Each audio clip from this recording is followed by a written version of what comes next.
What's up guys, this is your favorite fanfic YouTuber, the Fanfic Majesty, and welcome to another amazing video. You can follow me on Patreon for exclusive stories. 6TT Chapter 131 Conditions? Baitwan becomes my affiliate, please subscribe. Hope broken. An oppressive atmosphere enveloped the entire deck of the Moby DK. How much expectation I had before, how despairing I am now. The deck of Nuada fell silent for a moment, except for the heavy breathing of the people in the white group. Margao looked at Levi with a glint in his eyes. It was useless to be depressed and sad, he had already started to think about it.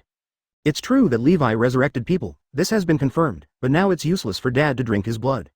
Could it be that the rumors are exaggerated? At the same time, Whitebeard looked at the air-conditioned needle in his hand. There were still a few drops of Li Wei's blood remaining on the inner wall. His eyes were deep and he murmured. Are the rumors false? Fake. Levi said straightforwardly, without any sloppiness. But you resurrected people, is that also a lie? Margao on the side couldn't help but make a sound. Real. This time, Levi nodded slightly. His answer shocked everyone in the white group, but before they could raise their hopes again, Levi spoke again. That's a special method, it can't be used casually. Levi whispered nonchalantly. At first, he drew Sessamaru's template and used the power of Tensenga to resurrect the father of the Shelly siblings. If you want to use the resurrection ability in the future, you must either draw Sessamaru again, or draw other swordsman templates with similar resurrection methods. This kind of opportunity is extremely rare. Listen to Levi's words.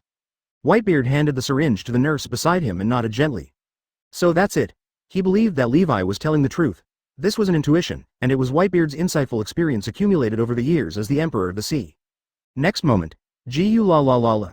A heroic laugh broke out from Whitebeard's mouth, and his back straightened again. The old temperament suddenly disappeared, and he returned to his upright state again. Advertisement. How about Levi's blood being ineffective? So what if I'm still old? Whitebeard was never afraid of anyone. Ace, rescued, let's fight. Sure enough, the rumors are all lies. Whitebeard looked at Levi with an open-minded smile on his face. He raised his hand towards Mal. Margao nodded slightly and turned towards the cabin. He knew that his father was asking him to bring out the best wine. Anyway, I still want to thank you. We are going to have a banquet later, will you stay? Whitebeard reached out to Levi and made his signature, accepting his son, gesture. What he said was an invitation. Levi looked at the Saint Marian in the distance, which had been waiting for a while, shook his head and refused. No, the St. Mary's still needs to sail. Commercial cruise ships only go to sea to make money. It's not good for me to delay their time. When Whitebeard heard this, he was stunned for a moment and then couldn't help laughing. Gu la la la. You're funny. There was a flash of light in Whitebeard's eyes. Levi is the Emperor of the Sea and an out-and-out devil, but at this time he says he doesn't want to delay the cruise? In Whitebeard's view, a strong man like Levi wouldn't care about a small cruise ship at all, or in other words, no one among all the Sea Emperors would care. Even for the characters of Kaido and Big Mom, it is normal for them to casually sink a cruise ship that blocks their way. But Levi will care. Whitebeard could feel that this was not a perfunctory reason for rejection, but what Levi really thought. A world-famous emperor still cares about ordinary people who are like ants. Whitebeard looked at Levi more and more deeply, as if he wanted to see through the man in front of him. However, Levi did not stay. After saying that, he turned around and left. At the same time, Margao walked out of the cabin holding several large wine barrels. Wait, Kunwei. Margao walked very fast, striding in front of Levi. Can we ask you to help? We can pay any price for this, and the conditions remain the same as before. Margao's eyes flickered, and he looked at Levi seriously. As soon as these words came out, everyone on the deck was stunned. Advertisement Beasta, who was silent in sadness, suddenly woke up and immediately understood why Margao said such things. Levi once broke into Impel Down without any injuries and killed the Kim pirates. Levi can forcefully break through Impel Down and kill people, which also means that he can break through Impel Down and save people without getting hurt. If Levi can take action and rescue Ace. Thinking of this, Beasta's eyes burst out with bright light, and hope was rekindled. This moment, everyone was looking at Levi, waiting for his answer. After hearing Margao's words, Levi slowly turned around, his eyes swept over the white group, and under everyone's gaze, he slowly spoke. Let me take action. Yes. However, my condition is that after the event is completed, the entire Whitebeard Pirates will become my affiliate. Of course, I will not let you suffer. I can help you save Ace, and by the way, I will kill the people you are unhappy with, such as 5 elders.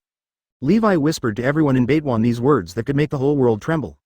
Margao was stunned, Beasta was stunned, and everyone in the white group was stunned. The entire white group became Levi's 397 subsidiary. Although this condition was harsh, no one cared about it now. Their attention was focused on the second half of Levi's sentence. By the way, hack 5 elders. 5 elders. In Levi's eyes, they are people who can be hacked to death. This is simply like the face of the world government being trampled under its feet without mercy. There was a sudden silence in the field because of Levi's words. After a while, everyone came back to their senses. Whitebeard looked at Levi and shook his head slightly. You can change the conditions. Becoming your subordinate may lead to war not only with Marine, but even with the entire world. I can't let the children jump into the sea of fire. Whitebeard spoke this sentence slowly in a low voice. Becoming Levi's vassal was even more dangerous than rushing into Marineford and directly fighting Marine. He couldn't let the children sacrifice. Forget about it. Levi shook his head. This is what I want most right now. Apart from making Bai Tuan a subordinate, there is no other condition that can make his heart beat. Whitebeard looked at Levi and said no more. Goodbye and good luck to you. Levi turned around. This time he no longer stopped, and waved to everyone in the white group. He tapped his toes and disappeared into Moby DK. Chapter 132 Countless people will be bedridden and sleepless, please subscribe. Levi left the Whitebeard pirates, and the Saint Mary Ann set sail again, slowly sailing away on the sea. On the Moby DK, Whitebeard stared deeply at the direction Levi was leaving. He didn't speak for a while, and it wasn't until Levi's back completely disappeared on the sea level that he looked back and let out a heroic laugh. Gu la la la. My dear children, the party is about to begin. Cheers to Ace being okay for now. On Moby DK, the sound of children in the wineglass tree continues for a long time. At the same time, there was a small island in the distance, hidden on a high mountain. A CP agency wearing a white suit stood on the top of the mountain, holding a telescope in his hand and looking at the sea in the distance. His clothes were wet with cold sweat. There's only horror in my heart. Levi and Whitebeard, the two emperors, the strongest men in the old and new worlds, met in this sea. Levi has changed and is building his own power, and Whitebeard is very likely to go into full-scale war with Marine. At such a time point, what is the significance of these two people getting together? At present, there is no room for CP organizations to think too much. Kakaka. He raised the high-powered camera in his hand and pressed the shutter repeatedly downwards, taking precious photos of the meeting between Levi and Whitebeard. After doing all this, the CP agency lowered its head and looked at the photos in the camera. He knew. This news was destined to keep countless people awake. Next moment, the CP agency took out the communication device, took a deep breath and dialed the headquarters in Marijoy, suppressing the tremor in the voice, slowly said. Codenamed, White Mosquito, has now collected S-level intelligence, Levi and Whitebeard. The news reached the CP agency headquarters in Marijoy at flying speed. CP agency communications room. The liaison officer responsible for communicating with White Mosquito widened his eyes instantly. The moment he heard the content of the call clearly, he even forgot to breathe out of shock.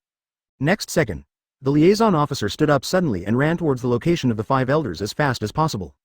Advertisement. The news of Levi's meeting with Whitebeard spread quickly, just as White Mosquito had guessed, and countless people couldn't sleep because of it. This is after Garda Island. Levi meets Bai Tuan again. There is even vague news that after Levi and Whitebeard met, the two sat drinking heavily and had a good conversation. Did these two sea emperors reach some kind of agreement secretly? No one knows, but one thing is for sure, no one wants to see Levi team up with Whitebeard.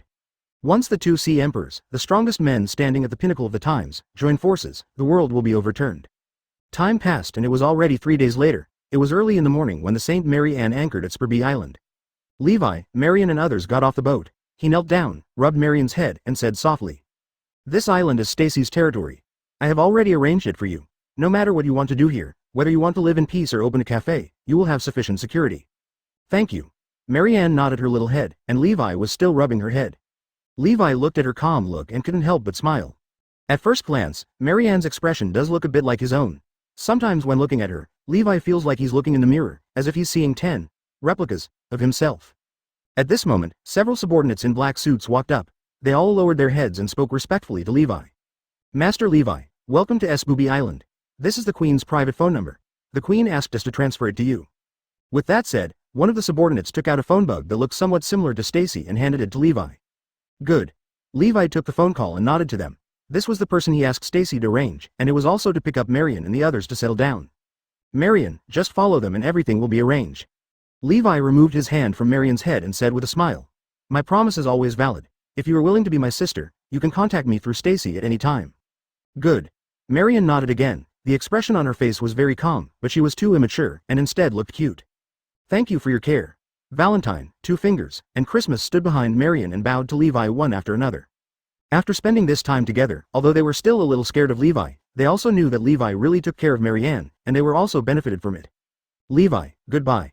Marion held the thermos cup in one hand and waved to Levi with the other hand, taking small steps and walking away in the black suit. Go ahead. Levi smiled and waved his hand at her, sending Marianne's back disappeared into the distance. Advertisement. When they were completely gone, Levi did not choose to get on the boat again, but left in another direction. On the Saint Marian, Captain Joseph watched Levi go away, and this time he finally breathed a sigh of relief. Levi finally left. Although Levi did not take action against the people on the boat, Joseph never relaxed in his heart. It's like being in the same room with a tiger. Even if you know that the tiger won't bite you, you still can't help but be afraid. On the other side, Levi, who had landed on Sabaody Island, picked up the phone bug in his arms. Have you been to Sabaody Island? I missed you. As soon as the phone was connected, Stacy's charming voice rang. Just arrived. Levi chuckled. You did a good job this time, your method was fast enough, limited. I'm very happy to be able to share your worries. This is just the beginning. Anyone who has targeted you, I will destroy them mercilessly. Stacy's sweet laughter sounded, but there was a strong chill in her words that made people shudder. Levi responded, Stacy did have enough means to become the Empress of the Dark World. He paused for a moment and then asked, how are you doing over there? Is it troublesome? Don't worry, I'm fine. The CP agency can't do anything to me. Don't forget that I'm a CPO myself, and the tricks they use, good and bad, are all leftover from my tricks. Stacy said with a chuckle, with a condescending and strong confidence in his words. It's not that easy for the CP agency to deal with her. That's good. Levi nodded. I'm looking forward to seeing you next time. Last time, it was a bit unsatisfactory.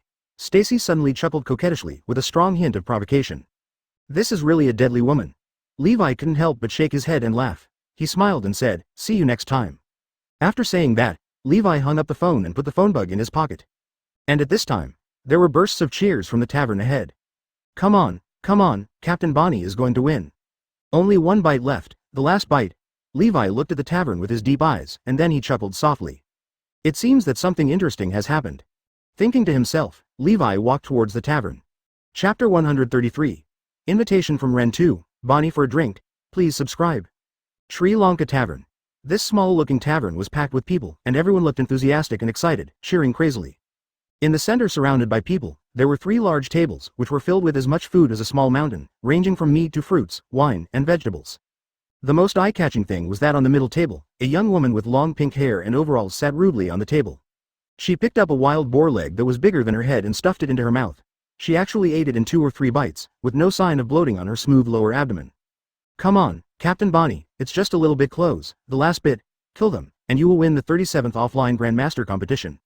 A pirate with a black beard opened his eyes wide and cheered the pink-haired woman very hard. At this moment, there was still more than half of the food on the other 2 tables, but the food on the pink-haired woman's table was almost empty. Okay. Watch me kill them all in one go. As soon as Bonnie heard this, he immediately became 10 times more energetic. He picked up the thigh meat and crazily stuffed it in. His hands almost became residual images. What's even more terrifying is that the faster she stuffs it, the faster she eats it. Pap. The man participating in the competition at the table next to him was shocked. 933 stared at her blankly, not even knowing that the meat in his hand fell to the ground. This is the amount of food a human being can have? The man even wondered if Bonnie across from him was a Tyrannosaurus in human skin. Only 30 seconds passed. Bonnie has finished a table full of food. Hiccup. Done. Bonnie burped, patted his belly that didn't rise at all, and wiped his mouth with unsatisfied thoughts, looking like he wasn't full at all. As soon as she finished speaking, she reached out and picked up a piece of thigh meat from the table next to her, and started chewing it directly. The bar owner looked at Bonnie, his mouth twitched slightly, and after a while he weakly announced, I declare that the winner of the 37th offline Big Eater competition, Ellie Bonnie. Why did Bonnie only win the 37th consecutive championship? Because there are only 37 times in this game. The bar owner feels like vomiting when he sees Bonnie now. As soon as she comes, she will be the champion, and she will beat the others without any suspense. Yeah, Captain Bonnie is invincible. Captain Bonnie is the eternal champion. Warmly celebrate Captain Bonnie for winning the 37th Big Eater championship. Advertisement. The pirates of the Bonnie Pirates didn't care, BHDJ, that their boss looked weak, and cheered enthusiastically when they saw Bonnie's victory. Especially the bearded pirate, he almost jumped up to celebrate Bonnie. And at this moment, a sigh suddenly sounded from his ears. It turns out to be a big eating competition, yeah. The bearded man nodded repeatedly and turned around with a smile. My captain won, it's awesome, ha ha ha ha. Then, the next second, the bearded man saw the person standing behind him clearly, his eyes almost popped out of his sockets, and he screamed. Levi. Liu Shizi was almost scared to death. This shout was so loud that it instantly drowned out everyone else's voices. Quiet. Everyone's eyes turned to Levi, who was standing behind the bearded man with a faint smile on his face. Crash. A moment. Everyone took a step back and made room for themselves in the crowded tavern. Even if someone's toe was stepped on, they remained silent and didn't dare to make a single sound. What the hell, the 5th Emperor, Levi. Everyone's hair stood on end. How could you encounter such a murderous person in an offline Big Eater competition? And it was precisely because of everyone's concession that Bonnie, who was sitting at the center table, was directly exposed to Levi's sight. Bonnie raised his head, looked through the separated crowd, and met Levi's eyes. She still kept the action of chewing meat, and immediately froze. Next moment. Gulu. Bonnie swallowed the meat in his mouth and looked at Levi with extremely solemn eyes. Don't worry, I'm just joining in the fun, there's no one I want to kill here. You continue. Levi and Bonnie looked at each other for a moment, then suddenly laughed. He turned sideways and waved to the tavern owner. Have a glass of wine, please take a look. Advertisement. After saying that, Levi took a step forward and walked towards Bonnie. $304. When the man who was sitting at Bonnie's table and participating in the competition saw Levi coming, he was so frightened that he peed and ran away. Levi hurriedly got out of the way. Levi smiled, didn't care, and sat down directly in his seat. Are you Bonnie, one of the supernovas? Levi held his cheek with one hand and looked sideways at Bonnie with a slight smile on his lips. Hear the words. Bonnie's face suddenly changed. She bit her red lips and nodded. Yes, I am. At this moment, the owner of the tavern walked up with a glass of wine in his hand. Levi took the wine glass from his hand, looked at the nervous Bonnie, and smiled. You have no grudge against me, I won't do anything to you. With that said, Levi picked up the wine glass and took a sip. Gulu gulu. The Adam's apple twitched and strong liquor entered the throat. After a few seconds, Levi put down the half-empty glass and turned to Bonnie and said, Have a drink? As soon as these words came out, the expressions of everyone in the tavern changed again, and the eyes looking at Bonnie instantly became suspicious. What kind of honor is it to be personally invited by the 5th Emperor to have a drink? This thought emerged uncontrollably in everyone's mind. Although it was very dangerous to get along with Levi, at least for now it seemed that Levi had no intention of taking action against Bonnie. Is it appreciation? Some people even looked at Bonnie with envy. Being in a relationship with Levi was something that countless people dreamed of. If Levi had started building his own force early on, I'm afraid there would be people coming to his door every day, wanting to be his crew members or subordinates. However, Bonnie, who was envied by everyone, did not have any joy in his heart, but was extremely solemn. Because the person she faces is Levi after all. Levi, whose hands are stained with blood, has already committed so many crimes that even 100,000 innocent souls cannot crush his straight spine. He is definitely worthy of being slaughtered in 11 sentences. Even this killing has not stopped yet, and Levi's purge of the past is far from over. Bonnie's heart became serious, but she stepped down from the dining table and walked towards where Levi was sitting. She picked up the half glass of wine he had left and poured it into her mouth. How could you not drink the 5th Emperor's invitation?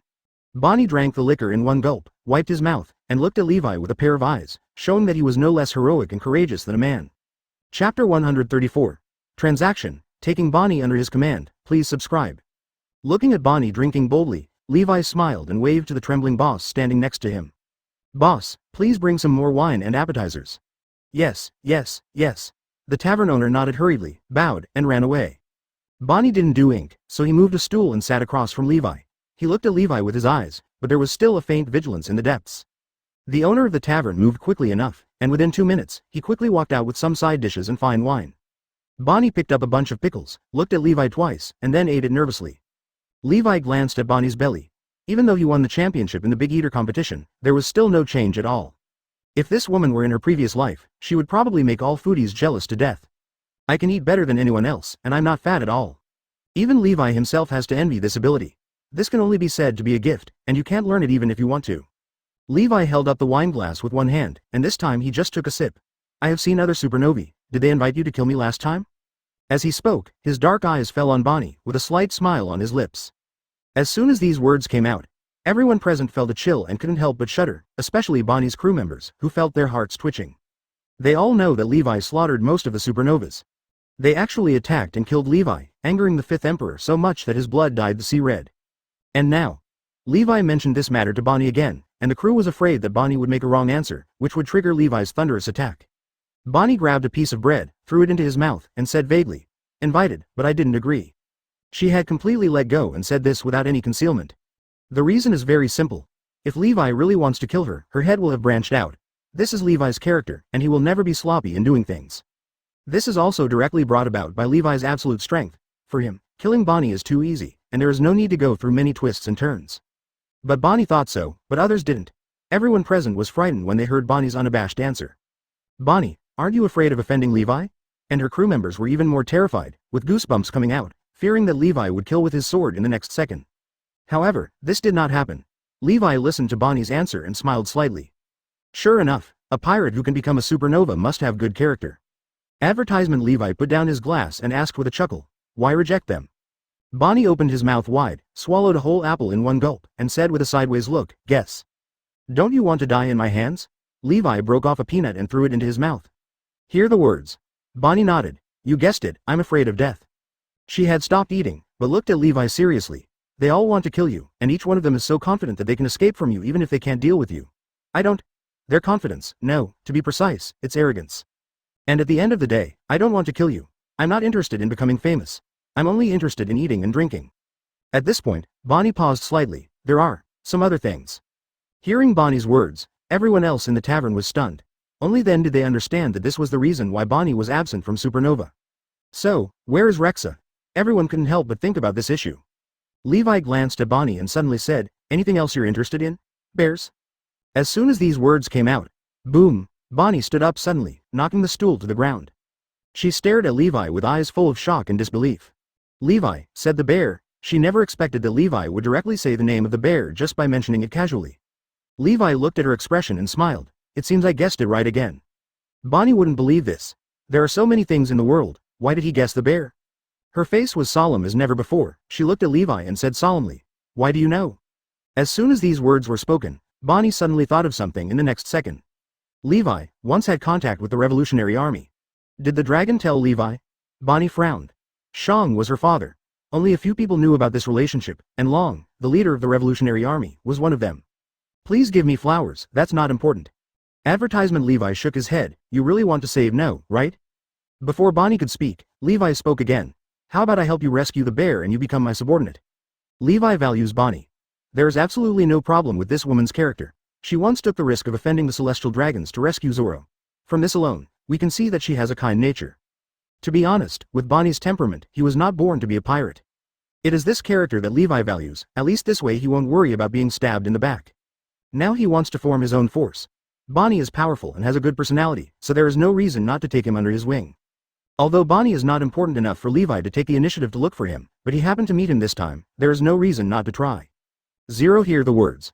Bonnie was silent. She now only knows that the bear is imprisoned by the world government. Every day makes her more and more worried. She has no idea what will happen to the bear by the world government. It can be said that if there is a chance, Bonnie will want to rescue the bear even if he risks death. But the key is that she now doesn't know anything about the bear's situation. But Levi in front of him said he could save the bear? Bonnie looked at Levi in confusion. "Do you know where the bear is?" "I know a rough idea." Levi nodded, and he remembered that the bear at this time should be with the celestial dragons. Bonnie's eyes flickered. She clenched her fists and then unclenched them. After taking a few deep breaths, she said, "I need time to think about it." "Okay." Levi didn't refuse. 3 days, I will give you an answer in 3 days, Bonnie said. Levi nodded slightly, drank all the strong wine in his glass, and immediately stood up and said, "I will be on this island for the past 3 days. You should be able to find my location easily." After saying that, Levi had already stood up to leave, with a trembling smile on his lips. "It's time to do other things. Some people are still waiting for me." With that said, Levi had already walked out of the tavern door. And at the rear, everyone who stared at Levi's back felt a chill in their hearts. They know. Who are the people Levi is talking about? The liquidation is still going on. Chapter 135. 5 elders negotiate to support him in becoming the sole emperor of the Dark World. Please subscribe. Looking at Levi's back disappearing at the door of the tavern, Bonnie fell into a long silence. "Captain, are you going to agree to Levi and become his subordinate?" The bearded man waited until he was sure Levi was far away, then cautiously walked up to Bonnie and asked quietly. As soon as these words came out, everyone in the Bonnie Pirates looked at Bonnie nervously. Bonnie's answer would determine the future fate of the Bonnie Pirates. "Do you think I should agree?" Bonnie looked at them and decided to ask everyone for their opinions. Everyone in the Bonnie Pirates looked at each other. After a brief silence, the bearded man said softly, "Captain, we don't know who it is, but he is important, right? We will follow your decision, and we will support it whether you refuse or agree." The name Shang was somewhat familiar to him, and it reminded him of a person. Bartholomew Kuma, one of the original 7 warlords of the sea. But, the beard scratched his head. He had never seen the captain and the bear have any contact. It should just be that the names were somewhat similar. It wasn't him. 647. Good. Bonnie felt everyone's gazes and smiled and nodded after a moment. "Maybe I already have the answer in my heart. Boss, please bring some more food. I'll cover the entire tavern expenses today." Bonnie glanced at the bottom dishes on the table, the solemnity on his face disappeared, and his cheerful smile returned. Time passes. An hour after Levi left the tavern. Spurby Island is in the other direction away from the pub. Here, hundreds of houses within a kilometer of streets were set ablaze, and the entire street was reduced to a sea of flames. The raging fire is like a demon with its teeth and claws, greedily devouring everything around it. The blazing fire even lights up half of the sky, and the clouds turn orange. It seemed like it was about to burst into flames at any moment. Now, this is purgatory on Earth, with hundreds of corpses lying scattered on both sides of the street. The blood flowing out has long since dried up and been evaporated by the fire. And in the middle of the sea of fire on this street, a tall figure walked slowly by, holding a bloody demon knife diagonally in his hand. The tip of the knife scraped against the ground with a harsh and tooth-sharp sound, leaving a deep scratch. The blood in the blood groove of the blade flowed down again and fell into the scratch, turning the long and narrow scratch into a blood-stained track. Levi! Levi! Some residents from afar saw this figure on the roof of the building and screamed out in uncontrollable horror. Levi stepped forward in the blazing flames. No matter how arrogant the flames were, they could not affect him in the slightest. The white coat behind him rolled up and down in the heat of the flames, making it dazzlingly white. Advertisement: if you ignore the demonic sword stained red by blood in Levi's hand, this may be a free and easy scene. But now, all people feel is fear. Next second, the residents closed their windows with a bang, squatted on the ground and shivered. There was a purge and massacre happening right next to him. How could this make him not panic? Down in the street below, there were no more screams. Because everyone who could make a sound died under Levi's sword. Puff! A dull voice sounded, and Levi was like taking a leisurely stroll, before the Vice Admiral level demon knife pierced the heart of the last person in the raging fire. There was lingering fear on the man's face, his eyes immediately dimmed, and he died on the street. Next moment, Levi pulled the demon knife out of the man's heart. Turn around and look towards the alley behind. There are some rats. Levi's eyes were deep. He looked in that direction and saw several white figures. He is from the CP organization. We have no intention of taking action against you, someone in the CP organization said immediately. Finished. All the CP agencies did not wait for Levi to come over, but walked towards Levi on their own initiative. Levi was tall, lowered his head slightly, and looked condescendingly at the CP agencies who came to him. We are here to negotiate with you on the orders of the 5 elders. The leading CP agency faced Levi's gaze, and the huge pressure forced him to take a deep breath before continuing. The 5 elders want to make a deal with you. Our world government can give you some of the arms resources and territory we secretly manage. As he said that, the CP agency took out a piece of information, which recorded several locations. In order to show the sincerity of world government, the location of some of the sites is recorded on it. You only need to send people to take over. After the cooperation is reached, the remaining sites and warehouse fire will be given to you. And, in future cooperation, there will be greater benefits, such as the rare devil fruit. The CP organization spoke slowly, his words were very sincere, and he was willing to give up some of his interests first, which was also an expression of sincerity. What are these things for? Levi looked at him and asked instead without reaching out to pick it up. The 5 elders want to cooperate with you. Only cooperation can achieve a win-win situation. World government can stop Marine from placing bounties on you, and can even make your territory an ally, and you can become the emperor with integrity. At the same time, in the secret, the world government will also help you to become the true king and the only king of the dark world. You are the emperor of the sea and the only emperor of the dark world. The CP agency said these words that were enough to shock the world almost word for word. After Levi started a bloody storm, countless people on the list expected that the world government and Marine would take action, because Levi's actions disrupted the world and brought panic to the world. Advertisement. But they never expected that facing Levi, who was baptizing the world with blood, the 5 elders would choose cooperation. Even secretly supporting Levi to become the only emperor. Just these words from the CP agency are enough to frighten countless people. It is hard to imagine what the result will be if Levi really nods. I'm afraid no one can escape death and be slaughtered by Levi. Want to turn your enemies into allies? Levi stared at the CP organization, he was looking at the CP organization, and he was also looking at the 5 elders represented behind him. He was smiling lightly. This benefit was indeed big enough. 5 elders had made a good calculation. Very good benefit. Levi chuckled and took the piece of information from the CP agency. CP paused for a moment, then a look of joy appeared on his face. Do you agree? Chang. What answered him was a blood-red sword light. Demonic sword, Tian Dao. Puff. A head rose into the sky, with a large amount of blood spurting out. There is still a look of joy on his face. The CP agent who spoke to Levi had his head soaring into the sky, his body was weak and fell to the ground, and he died in an instant. Puff puff. The shadow of the sword flashed and blood flowed. In an instant, all 8 CP agencies collapsed to the ground, all killed with one sword. In just a brief second, the situation changed dramatically.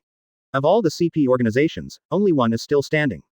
He watched his companions fall to the ground one after another, his pupils dilated at 0.3, his face full of fear, his legs trembling, and he collapsed on the ground. You took the information, why did you kill us? The world government has given you benefits, why did you even kill the envoy who was talking to us? He looked at Levi in great horror and just wanted to get up and run away. However, at this moment, his legs were weak and he could not stand up at all. He could only rely on his trembling hands to support the floor and move backward inch by inch. I hate you white mice. There is no conflict between killing you and getting benefits. Levi walked step by step towards the CP organization on the ground. He wants the benefits. But, cooperation, he can't possibly agree. Levi knows that once he agrees to become a member of the world government, he will inevitably be controlled by the 5 elders in the future. The 5 elders who control the power cannot just watch an enemy become stronger. Next moment, Levi raised the demon sword. A bloody cold light was reflected in the CP agency's widened pupils. Chapter 136 Where is he? Ask a Celestial Dragons please subscribe. 2 days after the streets were stained with blood and engulfed in flames. In the center of Sabaody Island, the busiest residential area, inside a hotel. At this moment, the store was full of people, it was dinner time, and the atmosphere was very lively. I heard that the people who died in the past 2 days seemed to be the mafia family who came to take refuge here. 8 trigrams said, an old man with gray hair took a bite of rice. The Sopranos. What are they hiding for? Someone asked in confusion. What else can I do? I offended Levi before, but now I'm afraid of being liquidated. I don't even want to lose my territory. I want to hide and remain anonymous. Who knows? In the end, Levi found me and killed them all. A young man said with lingering fear. That day, I happened to see the whole process of Levi's murder. It was so terrible. The whole street was full of corpses, and there was not a single living person. At this point, when the young man recalled the situation at that time, he felt like his stomach was churning and he almost vomited at 17 o'clock. It's so scary. Several people at the same table also patted their chests. Even if they didn't see it with their own eyes, they could imagine how terrifying the scene was. And at this time, a tall and straight figure stepped into the hotel and strode in. The young man who was bent over and retching suddenly saw a pair of boots in front of him. Leather-style combat boots were quite rare. This made him subconsciously raise his head, just in time to meet the visitor's eyes. This moment, the young man's whole body was shaking like an electric shock, and the food on the table was shaking along with it. This figure is definitely not unfamiliar to him. 2 days ago, the young man opened the window and saw this figure. Levi. At the same time, Levi, who looked at the young man, smiled.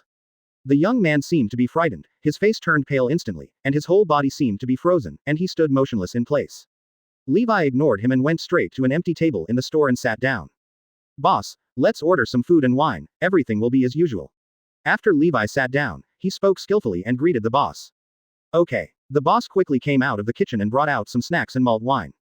Boss, where do you have a massage parlor here? I want a strong one. Levi looked at the approaching boss and suddenly asked. Advertisement. You asked the right person about this. The boss was stunned for a moment, then his face was filled with a, smile. I know where there is. He rattled off several place names at once, making Levi nod his head and write down the names. The boss was not very afraid of Levi, but looked like he was having a great time chatting with him. Levi has been eating here often these past 2 days and is considered a regular customer. The boss has also experienced strong winds and waves. He was a little timid at first, but he's fine now. Although the surrounding residents were a little scared, some regular customers also knew that Levi came often and did not cause trouble. Even if he was afraid, there was no panic. Thanks. Levi smiled and nodded at his boss after writing down a few places he mentioned. Polite. The boss smiled and brought a few more side dishes. These are for you. The boss knows how to behave. Levi couldn't help but laugh when he saw his boss's behavior. The boss was actually a nice person.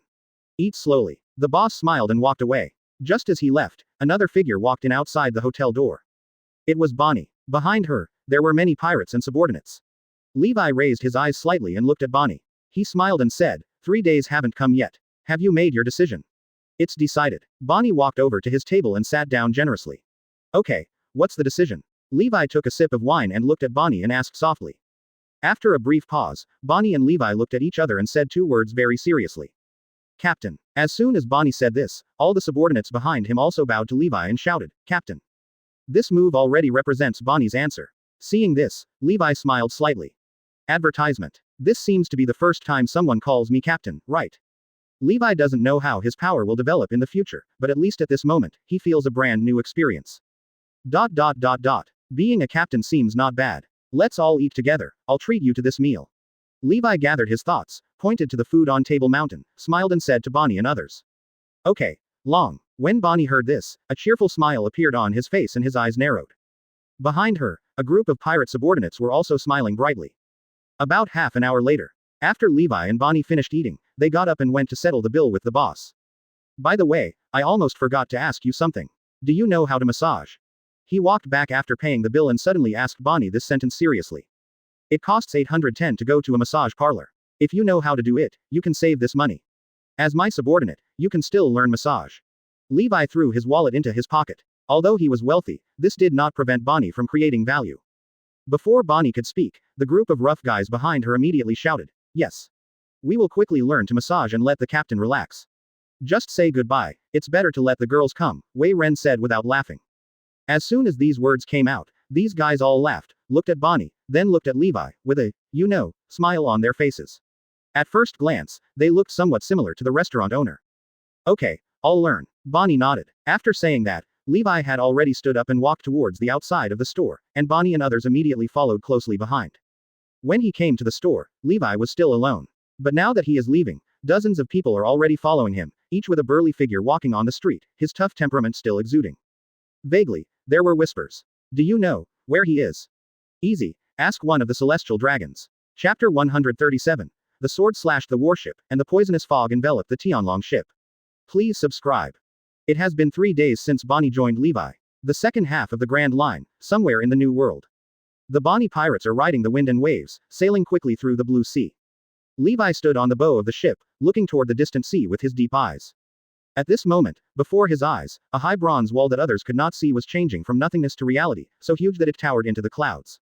The bronze wall shook slightly, and the 800th grid was broken. A golden sword with a tip that was bifurcated into 3 swords and a baby-like face at the base floated out. Slowly integrate into Levi's body. Ding. Check-in successfully. Host's physical fitness plus 0.5. Today's template. Neri. Ding. Host collects templates to unlock a total of 800, which will become the 3rd stage of achievement work. New system features are being upgraded. Ding. Upgrade completed. Host can freely switch the collected templates in the future, except Levi 10 years later. Listening to a series of system prompts, Wei achieved enlightenment.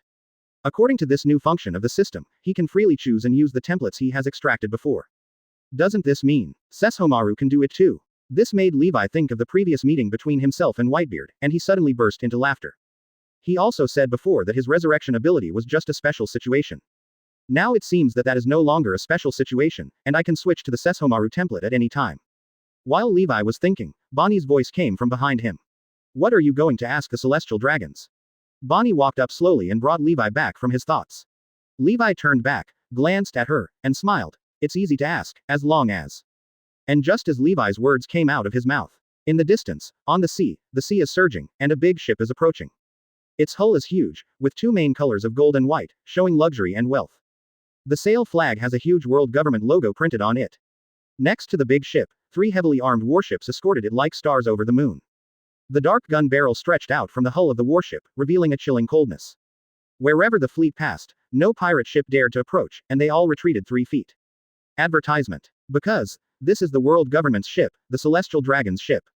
Everyone in the world, even children, know that pirates can be offended, marines can be offended, but celestial dragons cannot be offended by anything. Celestial dragons are sacred and inviolable. Even insulting celestial dragons will be wanted by the world government, let alone causing actual harm to celestial dragons. Once the celestial dragons are really harmed, they will be hunted down by the world government with all their strength, and even the 3 marine admirals will come out together to bring down the sanctions of ice, fire and light. In this world, Levi is probably the only one who has killed the celestial dragons and is still safe. Now, Levi stood on the bow and looked at the celestial dragon's ship in the distance. He stopped talking and had a strange expression on his face. As soon as we mentioned celestial dragons, Yinran came. However, now that it's here, it's just right. Levi's eyes were deep, his palm lowered slightly, and placed on the handle of the demon knife hanging on his waist. Next second, Chang. The scarlet demon sword was unsheathed, the blade cut the air, and the sunlight dyed it blood red. Spread your claws. A smile appeared at the corner of Levi's mouth, and the mantra of liberation slowly chanted in his heart. Boom. The sea is rolling without wind, but the waves are rough. The moment Levi's palm grasped the handle of the knife, the demon knife seemed to come to life, emitting scarlet light and shooting into the sky with murderous intent. Behind, several burly crew members looked at Levi's back and suddenly shuddered. It was obviously noon, but they felt a biting chill. You want. Bonnie's eyes widened slightly as she thought of what Levi was going to do. However, her words had not yet completely left her mouth. Levi's sword has already killed him. Chang. When the sword was slashed out, the scarlet sword light was like a thunderbolt, tearing the sky apart with devastating force. The sea was in unstoppable turmoil under this sword, exploding into shocking silver waves. Distance. Rumble. The 3 escort warships trembled at the same time, and then exploded at the same time. The dazzling fire roared on the sea, and the shock wave shook out and caused the sea to surge again. In the blazing and bright firelight, 3 warships could be faintly seen being cut open, split into 2, and sinking into the sea. With one sword strike, 3 heavily armed escort warships were destroyed instantly. Advertisement. Just sinked. Bearded crewman Walker's eyes suddenly widened, and he almost screamed at the scene before him. Thousands of meters apart, Levi blew up 3 warships with one strike. Even Bonnie was stunned. The Bonnie pirates had fought with Marines and sunk Marine warships, but they could never kill them so easily with one blow from thousands of meters away. What surprised Bonnie even more? Levi. He slashed at the Celestial Dragon's ship without saying a word. Thinking of this, Bonnie finally understood what Heiwei meant when he asked Celestial Dragons. This man has absolutely no respect or fear for Celestial Dragons and world government. At this moment, thousands of meters away on the sea, 3 warships have completely sunk. In the center, the world government ship that was surrounded and protected was suddenly exposed to sight, without any cover or protection. Contact the control room, and everything is in complete chaos. A group of CPOs were operating frantically on the console, with radar and other investigative tools fully turned on. Cold sweat was flowing on everyone's face. Damn, there was an attack, all the frigates were destroyed. The leader of the CPO team in a white suit stood up from his chair in shock, holding a communication device in his hand and yelling in fear. Everyone, be careful. The source of the attack cannot be determined. Protect Lord Charmick and do not let him be disturbed in any way. 3 warships were blown up, and he didn't even detect the shadow of the enemy. The leader of the CPO team was sweating profusely. This situation was the most dangerous because he could not determine the enemy's position, meaning that the enemy could launch another attack at any time. Once Celestial Dragon's Charmiko is injured, the world government will surely execute him. Could it be that rats from the Revolutionary Army sneaked in and launched an attack directly inside? Thinking of this, the leader of the CPO team connected to the communication intercom again and shouted in a deep voice, "Attention, it is possible that the Revolutionary Army has sneaked in." And the moment he said these words, another CPO who was also in the contact control room suddenly shouted, "Captain, we found an unknown gas, it may be highly toxic." Hear the words. The leader of the CPO team immediately raised his head, and this look shocked him greatly. Above the window, thick purple mist pressed down from the sky like clouds, instantly enveloping the entire ship. In the purple poisonous mist, a blood-curdling cry suddenly came. A pair of huge eyes lit up in the poisonous mist. This is clearly a monster zero with a body similar to a multi-legged centipede but a golden baby-like head. Its eyes were gray and hollow, making the CPO team leader tremble uncontrollably, and his clothes were instantly wet with cold sweat. Chapter 138. Destroy the ship in 3 seconds and attack the Celestial Dragons again. Please subscribe. Drawer. The monster in the poisonous mist looked at the captain of the CPO school team for a moment, and a faint smile appeared on the head of the golden baby. It laughed. The CPO team leader was horrified at this moment. This monster has a certain degree of consciousness and is definitely not an ordinary beast. However, there was no time for him to think anymore. Just the next second, wisps of purple poisonous gas have poured into the communication control room through the amenorrhea door. The first second, the leader of the CPO team suddenly covered his mouth and nose, his eyes suddenly widened and 10 red bloodshot eyes filled his pupils almost instantly. Second, the veins on his face and neck were bulging one by one, appearing green and black like centipedes, extremely ferocious. The third second, the CPO team leader fell to the ground, purple-black blood flowing from his fingers, and even his eyes were leaking purple-black blood. Bleeding from all the orifices, he fell to the ground and died violently. Plop. One by one, the CPOs fell to the ground one after another, with purple-black blood flowing out of their mouths and noses. Even their white suits were dyed purple-black, their skin was green and black, and they looked like they were dead. 3 seconds later, the entire contact control room was completely silent. This scene is being repeated in every corner of this large ship. The poisonous fog is quietly covering the entire ship. In the poisonous mist, a monster with a golden baby's head floated around the ship. A pair of gray hollow eyes stared downwards and turned, and the terrifying and intrusive laughter kept coming from its mouth. Shinigami raised the sickle. In just 3 seconds, the entire ship was silent, without a single sound. This quietness can be called strange, as if everyone was poisoned and died suddenly. The smile on the monster with the golden baby head became brighter and brighter, so bright that it made people's hair stand on end. Call. At this moment, a breeze blew, and the poisonous mist on the deck spread spontaneously to both sides, and a tall white figure slowly walked out of it. It's Levi. Gigi. The golden baby-headed monster immediately floated over, and when its empty eyes saw Levi, there was a faint feeling of joy. Advertisement. It kept floating and flying around Levi, with its big head lowered, like a puppy trying to please its owner. Thank you for your hard work in killing Saitagarba. Levi raised his hand and stepped on its head. His eyes turned slightly to one side and he looked around. I saw that everywhere I looked, there were CPOs bleeding to death from the poisonous orifices all over the ground. No one was still alive in the poisonous mist. This Kuritsuchi Mayuri's ability is really a killing weapon. Levi sighed with a chuckle. It has to be said that in this kind of sudden group battle, the lethality of the poisonous mist is faster and more terrifying than the sword moves, making it even more difficult to guard against. Next moment, Levi patted the top of Jizo's head, and it immediately understood. The poisonous mist spread again, and the huge body also disappeared into the poisonous mist, slowly disappearing. Immediately, Levi took steps and walked towards the depths of the cabin. At the same time, in the deepest part of the cabin, in a room with extremely high security, 5 figures suddenly rushed out. They are all dressed in white. They are the CP0s who are closely guarding the celestial dragon's charma. They are the elites among the elites. Even when surrounded by the Saitagarba poison garden, they did not attack again. However, even so, they all covered their mouths and noses with their hands with solemn expressions and put on gas masks as quickly as possible. What happened? In the room, Saint Charmako of Celestial Dragons looked extremely ugly, staring at the 5 CPOs with his eyes like knives. Sir, there is an unknown enemy attack, suspected to be a rat from the Revolutionary Army. Please rest assured that we will protect your safety. One of them, a tall, dark-skinned crow, spoke. While he was talking, he kept blocking the door and kept scanning the corridor with a pair of slightly nervous eyes to prevent enemies that might appear at any time. Everyone outside has lost contact. Who is it that has such courage and means? Another CPO gritted his teeth and spoke with an extremely ugly face. ... In just 3 seconds, except for them, all CPOs lost contact and must have encountered something unexpected. Did Long take action himself? Or is it some new type of weapon developed by the Revolutionary Army? Another short CPO spoke up, with the same nervous expression on his face, as if facing a formidable enemy, BHFA. No matter what the situation is, killing 99% of the people on an entire ship within 3 seconds is enough to show that the opponent is powerful. ...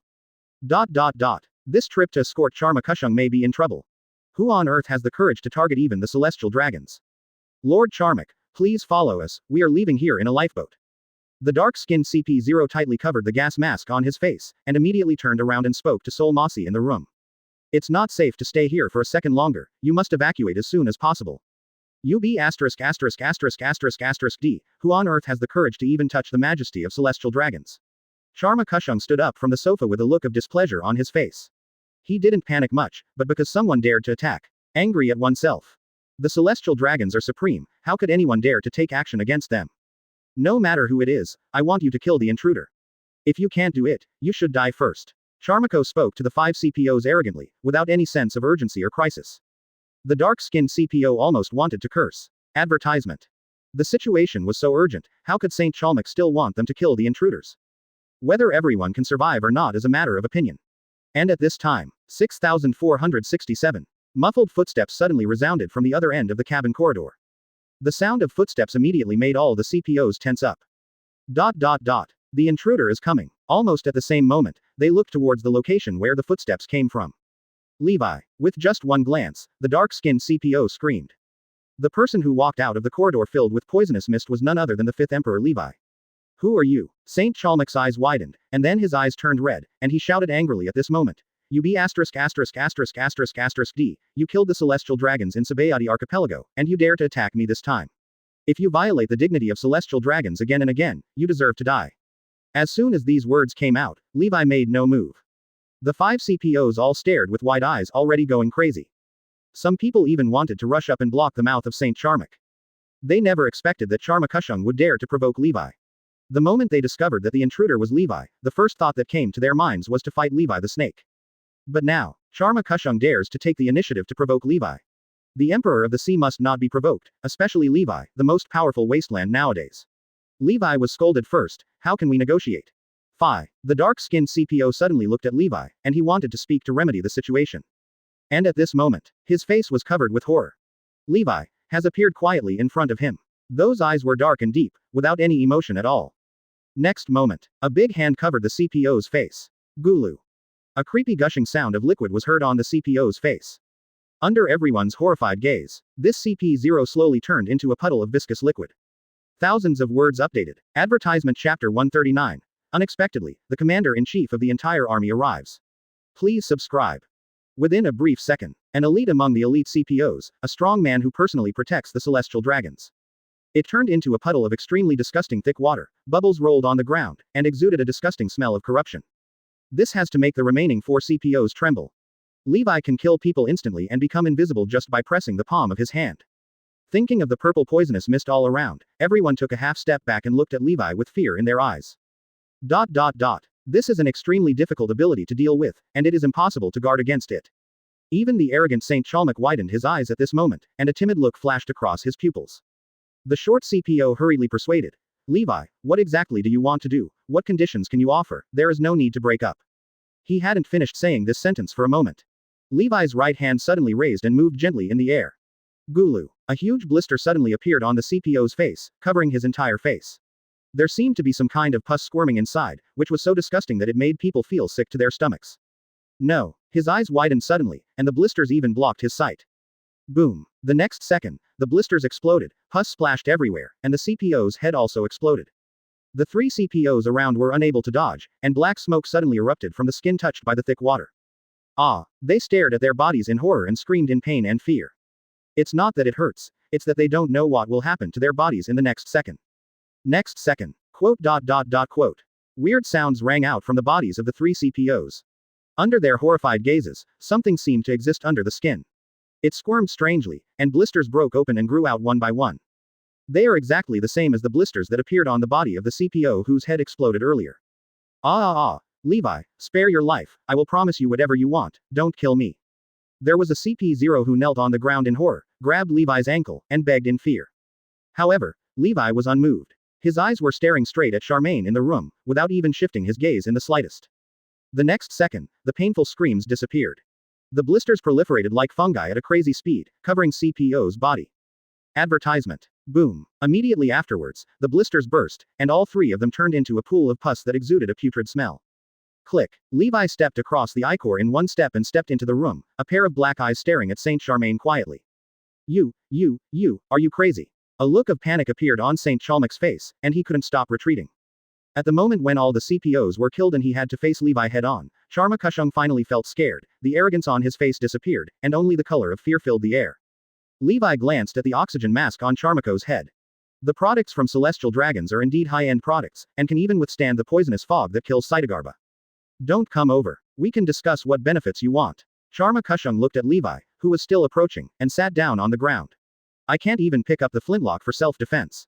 He never thought that the 5th Emperor in front of him would dare to attack him. The weakness and stupidity of celestial dragons are undoubtedly revealed at this moment. I ask, you answer. Levi walked up to Charma Kushung and looked down at him, with only indifference in his words. Okay. Charma Kushung nodded hurriedly, with runny nose and pee on his face. The pride he thought he had was ruthlessly trampled by Levi, and the only thought in his mind was to survive in Levi's hands. Celestial dragons have a noble status, and the more noble they are, the more they don't want to die. People who have enjoyed glory and wealth are always the most greedy and afraid of death. Levi stared at Charmaine, his lips slightly opened, and he was about to speak. And at this moment, boom, the wall on the right side of the room suddenly burst open, debris and smoke flew everywhere, and the entire ship shook at this moment. In the thick smoke and dust, a dark figure covered with armament haki, carrying incomparable power, like a rapidly falling comet, hit Levi unstoppably. Boom. The moment he was about to hit Levi, in the thick purple mist, the figure of Jizang Jizo suddenly appeared, blocking in front of Levi. He caught the blow forcefully. The terrifying air pressure erupted at the point where the two collided. The roar was as loud as thunder, stinging Charmuk's eardrums, and the wind pressure was like a knife, sweeping in all directions. Moment. All the furniture in the room was blown away and turned into fragments in midair. In the poisonous mist, Saitagarba retreated slightly and hid in the poisonous mist again. And the burly figure that came out of the way quickly retreated, and the cracks between its feet on the ground were barely able to stop. Advertisement. Dust and smoke rise again. Levi narrowed his eyes slightly, and in the thick dust, a blurry silhouette appeared. He has a strong body and broad chest. His tawny skin is wrapped in armament haki. He has white hair like the word, mountain, and a stitched scar under his left eye. He is the commander-in-chief of the entire army, risking his life. An unexpected person who shouldn't appear appears here. Levi looked at the sky. He really didn't expect that there was such a person on this world government ship. At this moment, wisps of haki were released around Sora's body, and the purple poisonous gas was pushed away when it was about to approach his body. Using this method, he created a safe area and isolated the poisonous gas. Levi, why are you doing this? 0. A bright look of knowledge flashed through Sora's old eyes, and he didn't understand Levi's intention of attacking the celestial dragons. He took this ship to return to the world government, but he didn't expect that he would be attacked by the celestial dragons. The attacker was the fifth Emperor Levi. If Kong hadn't happened to be on this ship, everyone on this ship would have been slaughtered right now. Although, only Saint Chalmuk is still alive now. Sora looked back, using the corner of his eye to glance at Charma-Kushung, who was so frightened that he collapsed on the ground. Hide behind me and take you away. Kong said calmly. He didn't have much respect for Charma-Kushung. As the commander-in-chief of the three armies, he didn't need to be CP0 like celestial dragons. Saint Chalmuk nodded repeatedly, forgetting to say anything. Look away. Sora looked at Levi again, and at this moment, there seemed to be combat skills roaring in his chest. The fifth emperor, the man who caused great chaos, let me see if you were as powerful as the rumors say. Kong's words were low, and a strong air flow was produced between inhaling and exhaling, and a faint white mist came out between his mouth and nose. The dark-armed color instantly covered his body again, even his cheeks were shrouded, as if he was wearing a pair of dark magic armor, and a rich and powerful aura bloomed out. A master of physical arts. Levi saw a way out, and he chuckled. You can't take him away. There was no ups and downs in his voice, revealing an undeniably powerful aura. You won't know until you try it. The bright crimson light flashed away in Kong's eyes. Suddenly, boom, the ground beneath his feet suddenly collapsed, and a huge pit exploded. Before the smoke and dust filled the air, he had already clenched his right fist and punched Levi. Chapter 140 Battle Against Kong. Please subscribe. Boom. As a former Marine Marshal, even though he is old, he still has the power of thunder when he strikes. The dark armor covering the fist rubbed violently with the air, bursting out with dazzling sparks, like a mountain collapsing. Just a punch came down, causing the air to flow in the entire room. A strong wind appeared on the ground, wrapped around Sora's fist, and crashed down towards Levi. Faced with this attack as fierce as a sea wave, Levi still kept his hands hanging naturally, with no intention of taking action at all. Next second, boom, the huge body of Jisashi Jizo appeared behind Levi again, like a patron saint, raising his golden fist and pushing towards the sky. This punch was blasted out, along with the terrifying poisonous mist that swept out like a tornado in an instant. Quote. The ground was shaking at 620. Although Saitagarbha Jizo had the face of a baby, his body was as huge as a small mountain, and even the room was about to burst. The momentum of this punch was astonishing, and its power was no different than that of air. What was even more terrifying was that the poisonous mist it spit out caused even the walls it touched to rot, as if it was about to dissolve. Next second, the golden fist that killed Saitagarbha and the black fist of Kong collided with each other. Boom. The strong wind roared, and the fists of the two were stalemate in midair, with no one retreating. Song, kill him, he dares to disturb the great celestial dragons and deserves death. Charma-Kushung suddenly screamed, and with no support, the arrogance on his face appeared again, looking arrogant. And the next moment he said these words. Boom. The dark-armed color on the surface of the empty fist shattered, and the intense purple yuan swept over instantly. Not good. Kong's eyes suddenly shrank. The power of this poisonous mist has been verified by the death of an entire ship of CPOs. He had to remove the strength from his hand and was punched back by Saitagarbha Jizo. Boom. Kong's body trembled, like a cannonball flying backwards, and the wolf hit the back. Quote exclamation mark. Quote. Charma-Kushung was stunned for a moment and felt cold from head to toe. Advertisement. His greatest reliance, the commander of the entire army, Sora, was just punched away by the monster behind Levi. However, there was no time to shock him again. Sora's body collided with him head-on, and he was thrown towards the back along with Charma-Kushung.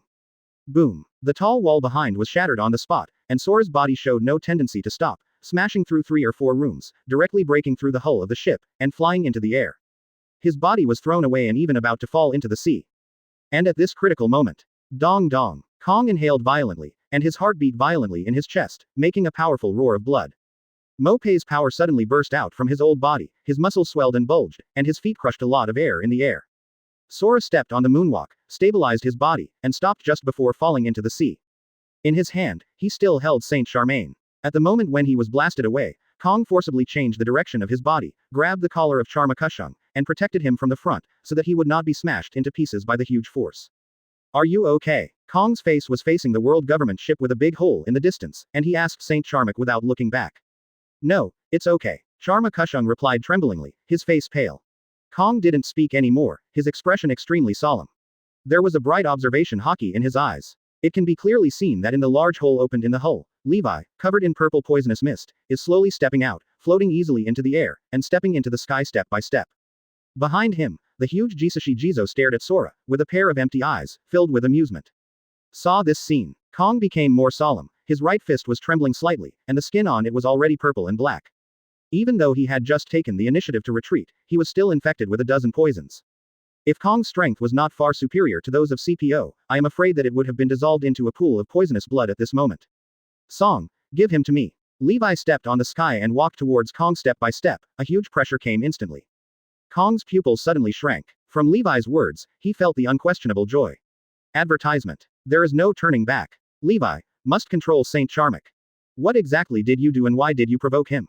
Sora stepped on the moonwalk, and had to retreat when facing Levi, panting heavily and questioning Saint Charma. Could it be that this idiot had targeted Levi and was regarded by Levi as a target for purge? Sora had no choice but to guess this way. He couldn't think of the reason why Levi insisted on attacking Charma Kushung. No. After the situation was reversed, Charma Kushung looked like a submissive again, with fear on his face. He couldn't even imagine where he had offended Levi. Levi, where did he offend you? There are some things that can be discussed. There is no need to make things absolute. Sora looked at Levi and spoke in a low tone. He was testing Levi's tone. Things may not have reached the last step, but there might be a turn for the better. He didn't offend me, it's just that I wanted a celestial dragons to tell me where the bear was. Levi came with a poisonous mist that filled the sky. His whole body was shrouded in it, and his figure gradually became blurry, but Sora could still see the chilling indifference in those black eyes. Seeing this indifference, Kong's heart trembled slightly, indicating an ominous omen. Next second, Saitagarba rushed out, and the terrifying poisonous mist roared in, swallowing up everything around it, and half of the sky became an ocean of poisonous gardens. Boom! Kong grabbed Charma Kushung by the collar, completely ignoring Charma Kushung's screams of fear, and threw him out. Immediately afterwards, Kong's whole body tensed up instantly, and he punched out the poisonous mist that was coming towards his face. Setsuna. 1.5. The air waves swept through, Haki wrapped around Sora's fist, condensed into a thread, and pierced through like a Shinso stock bomb. Armament Haki is placed outside, advanced uses of Haki. The poisonous mist was split open in an instant, and Kong's body fell backwards at the same time. He stepped on the moonwalk, flashed a few times, and steadily caught the falling Chalmuk Saint. Shang, why are you looking for him? Do you have any friendship with him? Kong panted slightly, looked at Levi with a pair of bright old eyes and asked. I don't know Shang, but her daughter misses her father deeply. As a good person, I decided to rescue Shang and reunite them as father and daughter. Levi stood still in the air, his calm voice slowly spreading through the purple poisonous mist.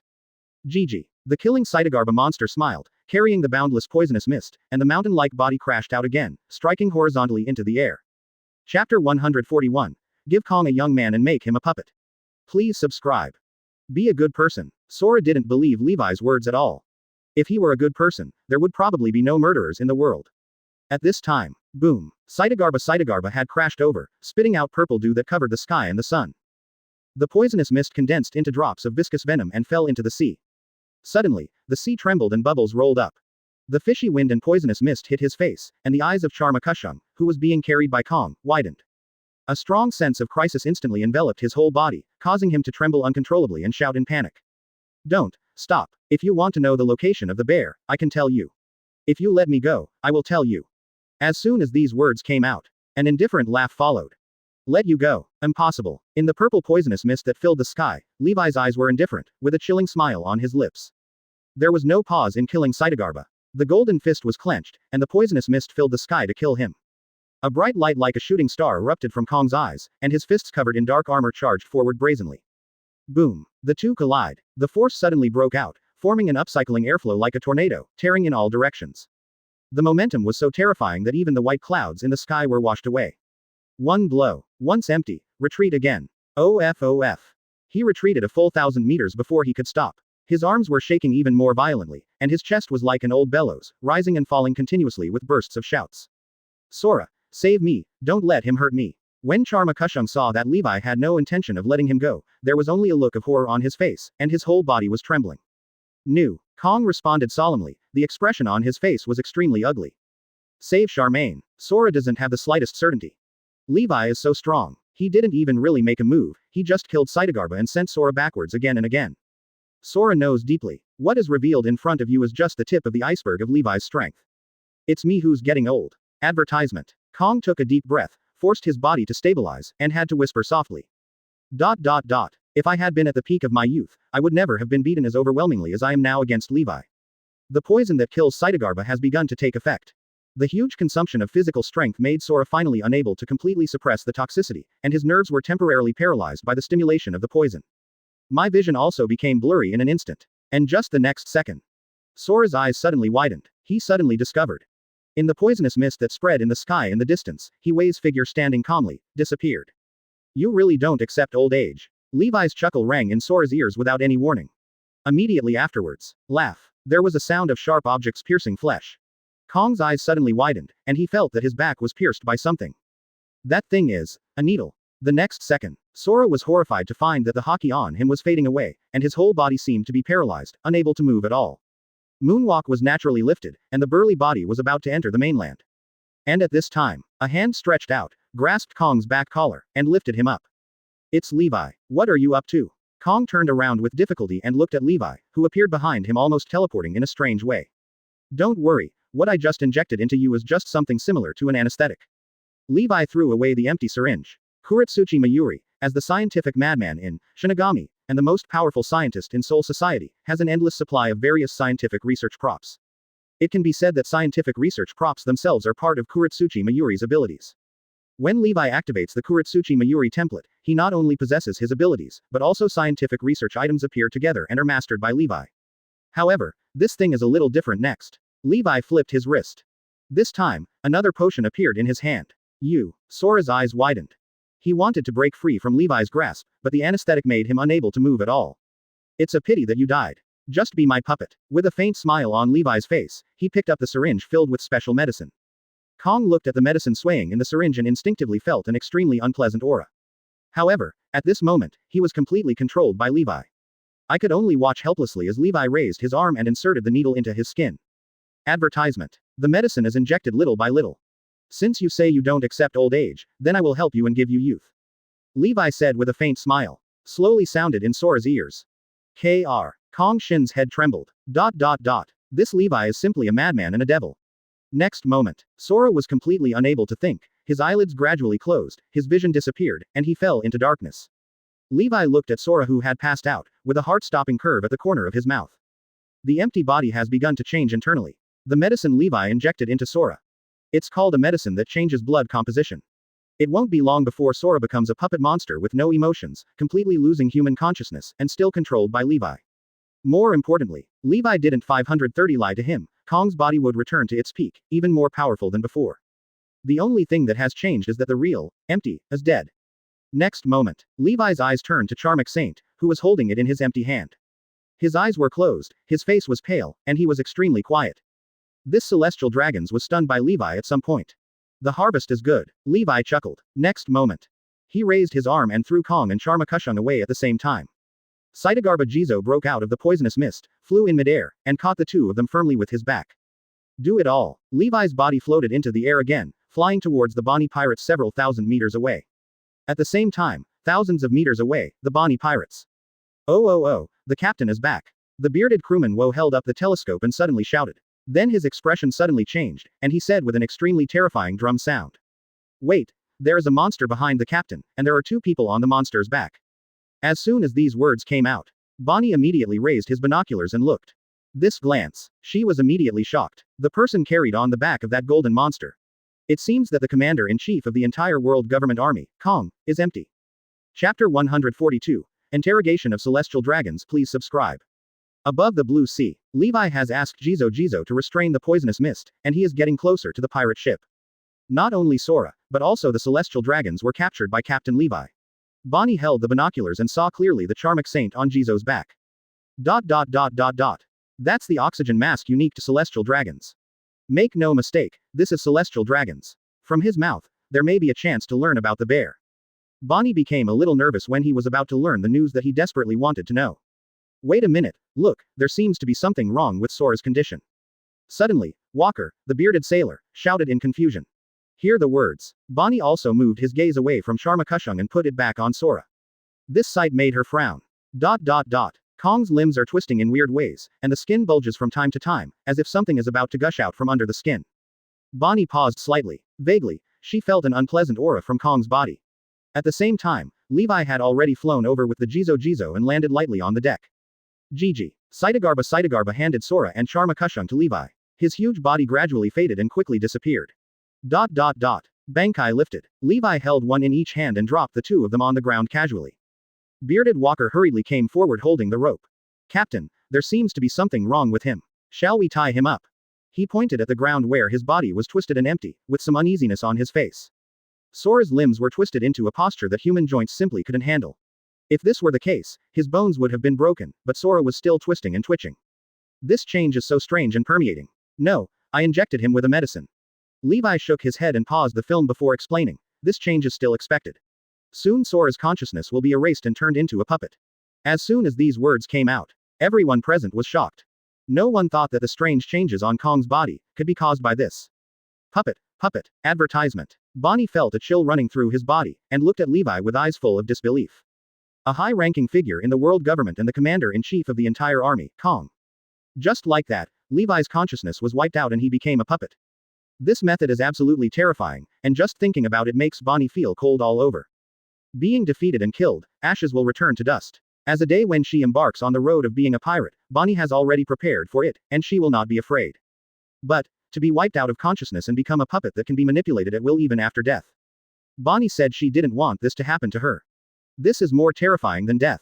The other crew members were even more horrified, with goosebumps all over the floor, and they couldn't recover for a long time. Wake up the celestial dragons and start asking questions. Levi didn't pay attention to the changes in Bonnie's and others' expressions. He sat astride the steps and pointed at the unconscious Chalmok saint on the ground. Quote. Walker reacted immediately after being distracted for a short time. He quickly ran to the cabin, brought out a bucket of water, and poured it on Charma Kushung's body with a bang. Don't kill me, don't kill me. Charma Kushung was instantly awakened by the cold water temperature and jumped up from the ground. He didn't even look at the situation in front of him, he just knelt down and begged for mercy. Levi, don't kill me. I have a lot of treasures that can make you rich and prosperous for the rest of your life. Oh, right, I can also ask Marine to cancel your wanted order. Saint Chalmok was lying on the ground, tears streaming down his face, and accumulated in the oxygen mask. He was disgusting and embarrassed. There is no trace of the majesty of celestial dragons at all. Lift the wanted order. Celestial dragons' rights are indeed great enough. However, someone told me about this condition 2 days ago. Levi held his cheek with one hand, tilted his head, and stared at Saint Charmaine quietly with his dark eyes. The sun's rays were blocked by his body, casting large shadows on Charma's ecstatic face. Charma Kushung was stunned. Someone mentioned it 2 days ago. Could it be that other people in world government had contact with Levi before this? However, he didn't wait to think more. Levi spoke again. Tell me where the bear is, and I said I won't let you go, but you can choose a less painful way to die. His voice was plain and ruthless, like an emperor who controlled life and death, making people tremble from the bottom of their hearts. Saint Chalmok trembled all over. Advertisement. He looked towards Sora not far away, whose body was twisting in a strange posture. His face was pale and his lips were deathly gray. Saint Charmaine knew, I must not be able to escape this disaster. Even if he revealed the bear's location, Levi wouldn't be able to let him go. It's better not to say anything. And just at the moment when this thought came into Saint Charmako's heart. Quote. Stab it. A drop of green potion splashed out without warning and landed on the palm of his right hand. The next second. Charma Kushung's eyes widened and he screamed in extreme pain. He sat up suddenly and looked at his palms in horror. His whole palm is melting. It gradually turns into a thick and smelly liquid, just like the previous CPO. I'm telling you everything, please, don't torture me anymore. Chalmok's psychological defense was defeated almost instantly. He knelt on the ground and kowtowed to Levi frantically. The oxygen mask shattered and blood spurted from his face. See this scene. Bonnie and others were in a daze. The supreme dragon man of heaven, Li Liao, turns out to be so unbearable. Levi stared at Charma Kushung, his dark eyes deep and ruthless.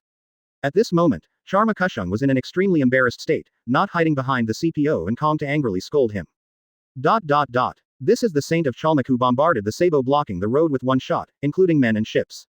Levi suddenly felt a little funny. Bear was taken to the Golden City by Shalulia Palace. Kill me.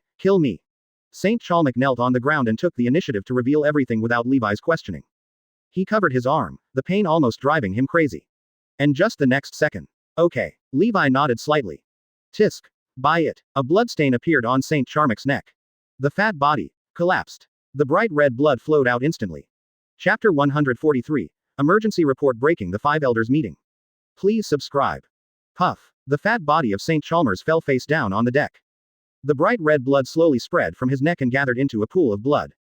Bonnie and the others stared blankly at the scene in front of them. The noble celestial dragons died like this. Everyone feels like they are in a dream. At the moment before Charmako Saint actually fell, no one would believe that Levi would really kill him. They only thought that this was just an interrogation. This is celestial dragons after all. A symbol of the world's powerful people, an existence that no one in the world dares to offend. But now under everyone's eyes, Levi killed a celestial dragons with a raised hand without any hesitation. This is the fifth emperor today, who is known as the strongest and most evil man in the world. Quote. Captain Levi, it seems this is not your first time killing celestial dragons. Suddenly, Walker's Adam's apple twitched and he said this sentence with a strange expression. As soon as these words came out, everyone present was startled and thought about it. Yes, this is not the first time for Levi. A few months ago, Levi killed a celestial dragons on the street in Sabaody Archipelago. This moment, all eyes of 757 were directed towards Levi sitting astride the steps. Levi raised his eyes and met the gazes of the crew, with a calm smile on his face. Have you seen enough? It's almost time to clean up this place. After a while, the blood will seep into the wooden boards. He held his head, still maintaining his original movements, and pointed at the corpse of Saint Chalmok on the ground. A pair of eyes were dark and deep, without any ripples at all. It seems that, to Levi, the celestial dragons are no different from anyone else. They are all rats that can be killed at will. Yes, many crew members were shocked, nodded like chickens pecking at rice, and dispersed. Walker was the first to bear the brunt, grabbing the body of Charmako and throwing it into the sea to feed the fish. Others hurriedly came over, picked up rags and wiped a small pool of blood on the deck. This scene looks a bit funny. Dozens of big men are crowded together, holding small rags that are not suitable for their bodies, and wiping the same place vigorously, causing tiff. Advertisement. They were doing dirty and tiring work, but no one had any complaints. Exito. Their BHFH eyes are glowing. Captain Levi turned Kong into a puppet and killed even the celestial dragons so decisively. Is there anything he can't do? This is the captain they want to follow. Only by following this kind of captain can we become famous on this sea. Looking at these crew members, Levi just smiled, didn't say anything more, just stood up. Next stop. Walking to Bonnie, Levi gently patted her shoulder. Golden City, Gulen Tezolo. Finished. Levi lifted up Sora, who was all twisted and deformed, and walked towards the depths of the cabin. He has some things to do. Meanwhile, above the red line, world government. Holy place Mariajoy. Within the splendid palace, there is a spacious conference room. 5 sofa seats are scattered and placed in the shape of a 5-pointed star. The 5 elders, who symbolize the highest authority, gathered here, each sitting on a sofa. And in the position where their eyes are focused. The center of the 5-pointed star. A middle-aged man wearing a white suit with a red rose in his breast pocket looked intently and softly recited a piece of information. This is an important meeting held by world government once a month. The top person in charge of the CP organization summarizes all matters in the past month for 5 elders. The commander-in-chief of the entire army, Kong, will also attend and report the military affairs of each army to the 5 elders. Just listen to the top person in charge of the CP agency say in a deep voice. The Whitebeard pirates have a faint tendency to gather strength, and the possibility of Ganut deciding to collide with Marine head-on. And speaking of this, the expression on the face of the top person in charge of the CP organization changed and suddenly became gloomy. All the CPOs who came into contact with Levi died, and their bodies no longer contained the information recording the territory and arms. At the same time, the address recorded in the intelligence has been captured by Stracey's troops and annexed by him. It can be concluded that Levi killed the CPO and took away the information, declaring that this cooperation negotiation with Levi has completely failed, and the possibility of Levi's cooperation has been reduced again. Advertisement. In other words, if the cooperation fails, the first benefit of the concession will be taken away by Levi. The blonde 5 elders narrowed their eyes slightly, and the majesty and aura of the superiors instantly exuded. Yes. The person in charge of the CP organization lowered his head slightly and said this word seriously. The CP organization has suffered setbacks at the hands of Levi many times, and this time it made a big mistake. No, this can no longer be said to be a mistake, but rather, it is a shame for the CP organization.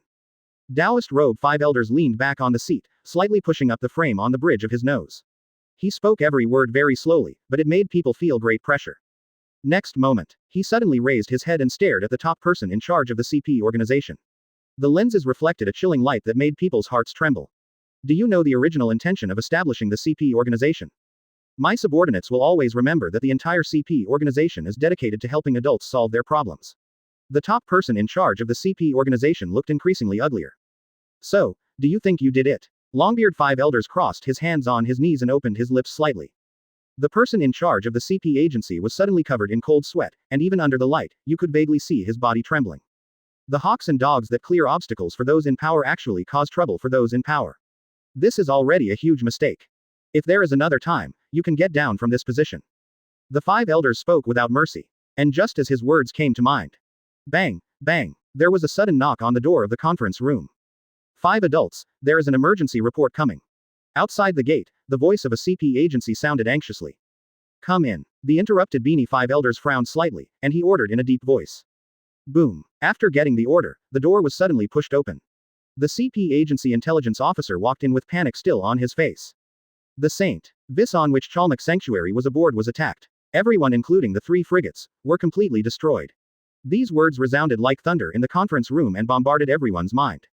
This moment, the expressions of the 5 elders changed at the same time. In the conference room, only the sound of heavy breathing is left. Chapter 144. Made by Shinigami, Nemu appears. Please subscribe. This is impossible. The head of the CP agency suddenly turned his head and looked at the intelligence personnel, his face full of disbelief. Total annihilation. Not to mention the frigate and the accompanying CPO elites for protection, and Sora is also on board. How can it be possible to annihilate everything? The top person in charge of the CP organization knew that the reason why Kong took the ride was to rush back for this meeting. Where's Sora? The blonde 5 elders raised his head and looked at the intelligence officer, his brows furrowed. The only news that came over there was that the fleet was attacked, and the wreckage of the fleet and the body of Charmakushung were found. As for Kong, missing.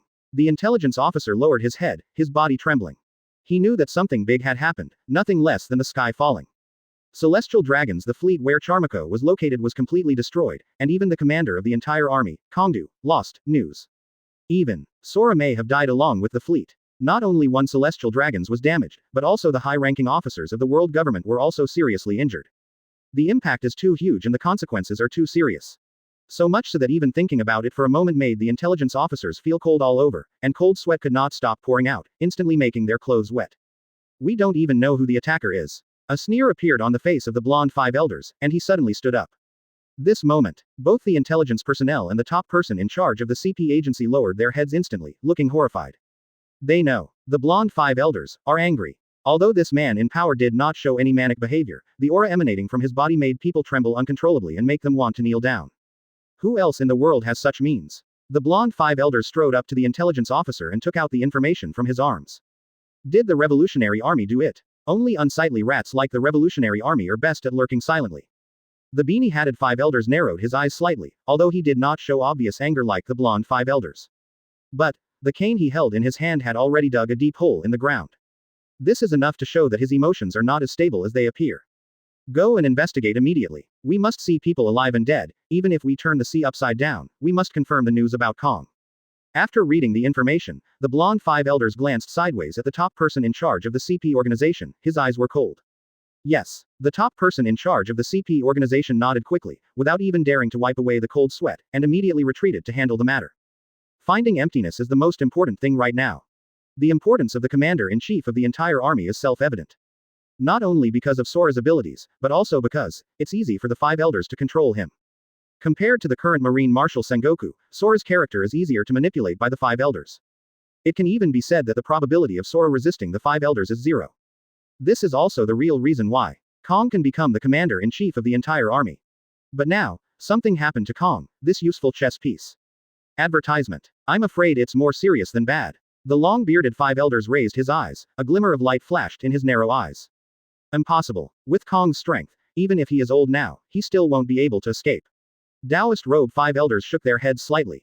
But in the next second, he changed the topic. Unless the 4 emperors take action, or the Revolutionary Army makes a big move, Long takes action himself and kills Kong.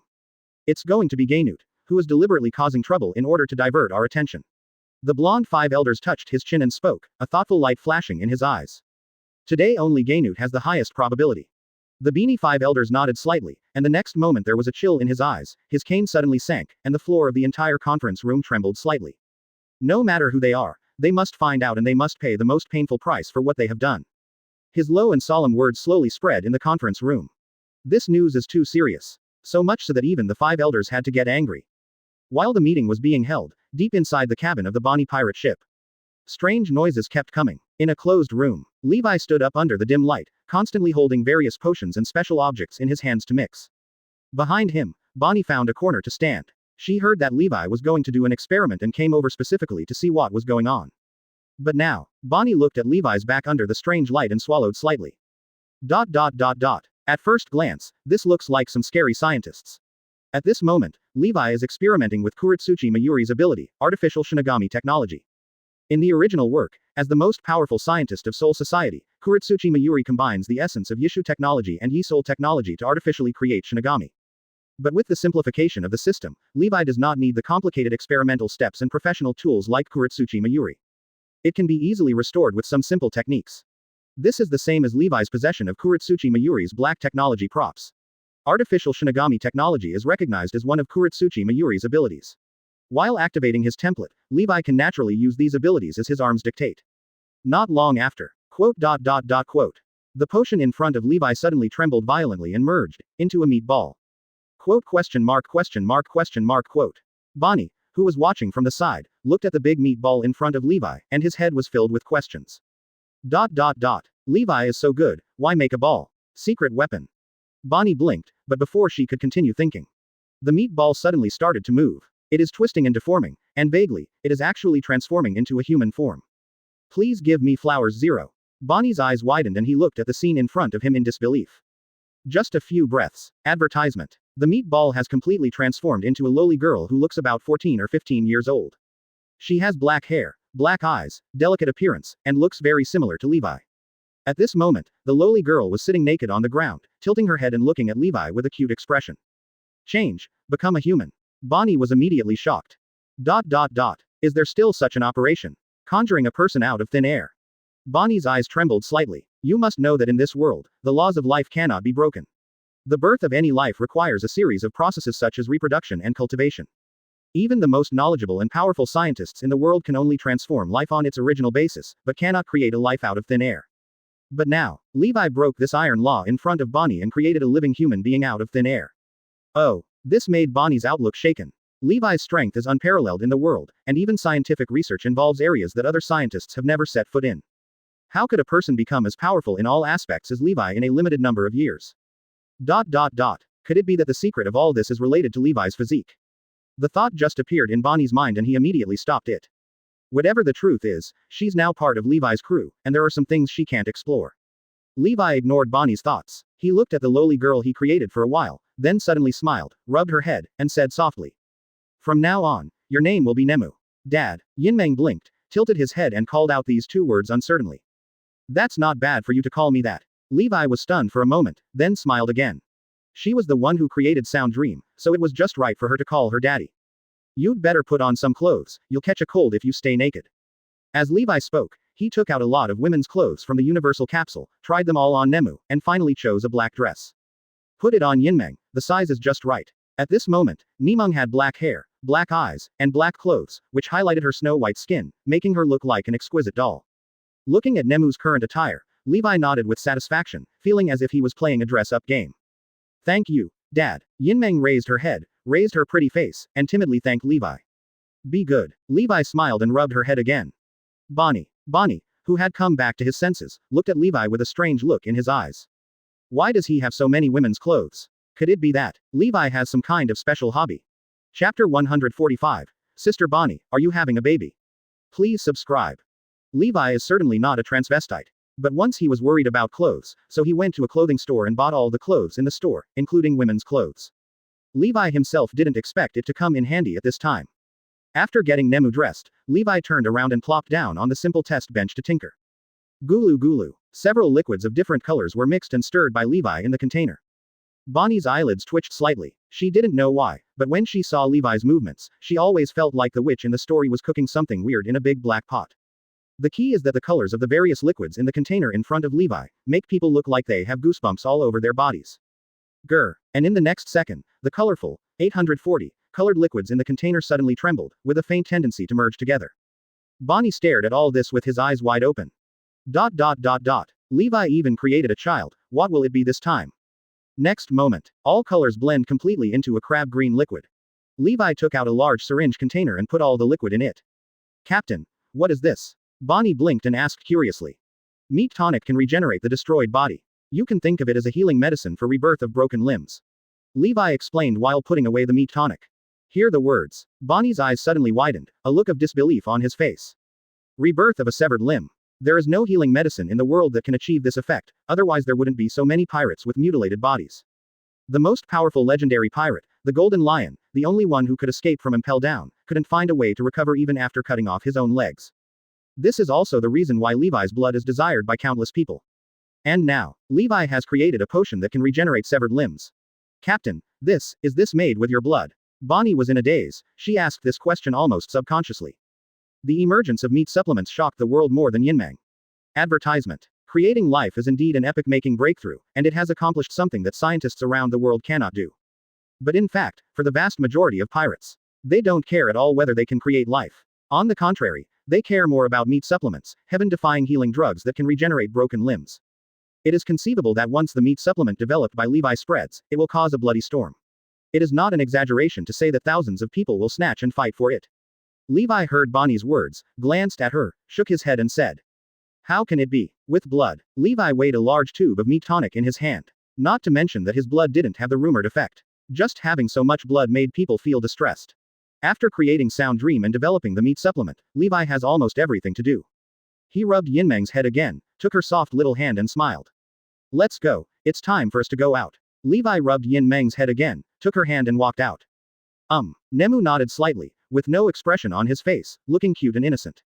"Wait for me." Bonnie was stunned for a long time, and then saw Levi holding Yinmeng's hand, and then he realized and followed. At the same time, on the deck outside the cabin, dozens of strong pirate men mopped the floor over and over again, almost balding the wood before they even stood up. "Did you wipe it clean?" Walker looked at the smooth floor that could be used as a mirror, but he still looked worried. And at this moment, he saw the direction of the cabin out of the corner of his eye, and he suddenly stopped. I saw Heiwei and Bonnie, a little lowly dressed in black, walking out. Quote? Walker was immediately shocked. Levi and Bonnie walked into the cabin, and when they came out there was a child. No way. Giving birth at the speed of light. Is it true? Sean, the sailor with a mohawk, was stunned. He stood there blankly, and the rag in his hand fell to the ground. Are you serious? From pregnancy to delivery, it took more than 10 minutes. Walker turned his head to look at Sean in confusion. It should be true, think about it. Sister Bonnie doesn't have a big stomach after eating. Maybe she already has a child, but we don't know. Advertisement. Before Sean could speak, another crew member suddenly clapped his hands together, looking as excited as if he had discovered a new world. It seems, it really makes sense. Walker scratched the back of his head, looking doubtful. Bonnie, who had just stepped out of the cabin, paused, and her fair face could be seen turning red. What on earth are these bastards talking nonsense about? I just went to observe an experiment, how could I end up giving birth to a child? Bonnie's face turned red and white, and he couldn't help but clenched his fists. And just when she wanted to calm down and explain, Walker came forward with an eager face, rubbed his hands and asked with a smile on his face. Sister Bonnie, do you want to take a good rest after giving birth? It's not just him. A large number of crew members gathered around with concerned expressions. Sister Bonnie is really awesome. She looks like she is more than 10 years old when she is born, right? Sure enough, Captain Levi's genes are too powerful, right? Sister Bonnie, did you have a caesarean section or vaginal delivery? Next second, all the pirate crew members surrounding the cabin door flew up. Hole. What are you guessing? Bonnie was shocked and angry, and kicked them all away. Plop, plop. Dozens of crew members all landed on their faces like onions and were sent flying 2.5 meters away. Levi, who was always plain, couldn't help laughing when he saw this scene. Don't tell me, these guys' guesses are quite reasonable, and he almost believes them. Dad, these people are so strange. Nemu held Levi's hand tightly, took a step back slightly, and timidly looked at the crewmen on the deck who were being knocked away in various postures. You've already called me daddy, but you still say no, Sister Bonnie. Walker jumped up from the ground, his eyes widened as if I guessed it right. I said no. Bonnie couldn't help but roll his eyes. She had no need to explain. Nemu is related to some of Levi's secrets. Although she trusts the crew members, sometimes knowing too much can be a danger to them. Chapter 146 Sora, go kill all the celestial dragons here, please subscribe. 3 days have passed since the world government fleet was attacked and celestial dragons Charmako was confirmed dead. It is night now, the night is long, and the entire sea has become inky black. There is only one difference. That's right, it is Gulam Tesoro. This is a ship as huge as a small island. Its body is 10,000 meters long and its entire body is made of gold. It is an out-and-out gold ship. There is a city built of gold on it, known as the world's largest entertainment city. Even the world government recognizes it as an independent country and a demilitarized zone. The so-called demilitarized zone means that even the world government cannot take action at will on Gulam Tesoro. It is an absolute sacred territory. At this moment, the whole body of this big ship was emitting bright and brilliant light, illuminating the entire sea surface as bright as day. Gulam Tesoro also has another name, Golden City. In the Golden City, the mine is wide enough to supply 5 large trucks on the Golden Ikuta Road. Dozens of figures walked leisurely. The leader, dressed in white, has a tall and straight figure. There is not much expression change on his handsome face, and he has the temperament of an unchanging expression even when the top of Mount Tai is falling. 17. On his left side, followed by little Sanwu lowly wearing a black dress, with skin as white as gelatin and a delicate face. On the right, a young woman with long pink hair was looking around, her pretty face full of anxiety. They are none other than Levi and his party. Captain, should we go directly to those celestial dragons? Bonnie hesitated, feeling anxious but also worried about disrupting Levi's plan. Captain, if you have a mission, don't worry and leave it to us. It will definitely be done. Walker and other crew members also came up nervously and patted their chests. Strictly speaking, this is their first action since following Levi. Moreover, everyone knew that this operation was to rescue Sister Bonnie's most important person. No room for error. Compared to the tension and anxiety of the crew, Levi seemed very relaxed. He shook his head at everyone and said, "No, we don't need to go find the celestial dragons." He had been prepared. After saying that, Levi looked at the burly figure next to him, whose whole body was covered by a linen cloak and whose face could not be seen clearly. This figure gives people a strong sense of ominousness. Just focusing on him will make people feel chilly and subconsciously move their eyes away. However, at this moment, Levi stared at this figure, his dark eyes were deep, and he said softly with a smile. "Go clean out all the celestial dragons here." There was no piercing murderous intent, no cruel tone, everything was so calm. If there were any outsiders here, they would be extremely shocked when they heard Levi's words, and they would even think that Levi was joking. Who has dared to speak the words to clean up the celestial dragons since the establishment of world government? What's more, it's someone like Levi who talks things through easily and calmly. Advertisement. It seemed that what Levi said was as simple as cleaning up the garbage on the roadside. Yes. Under the cloak, the voice was low and hoarse, mixed with a hint of numbness. Call out. Suddenly, the cloaked man disappeared suddenly, and there was not even a trace of his departure, as if he disappeared out of thin air. Gulu. Looking at the place where the cloaked man originally stood, Walker and other crew members swallowed hard. At that moment, the hairs all over their bodies are about to stand on their heads. It was a piercing murderous intent, the murderous intent exuded by the cloaked man. No one doubted that the cloaked man was capable of killing celestial dragons. Because his identity is Kong, has regained his youth and full fighting power. Levi stared at the place where Sora disappeared. After a moment, he looked away, looked sideways at the crew members, and said with a smile on his face.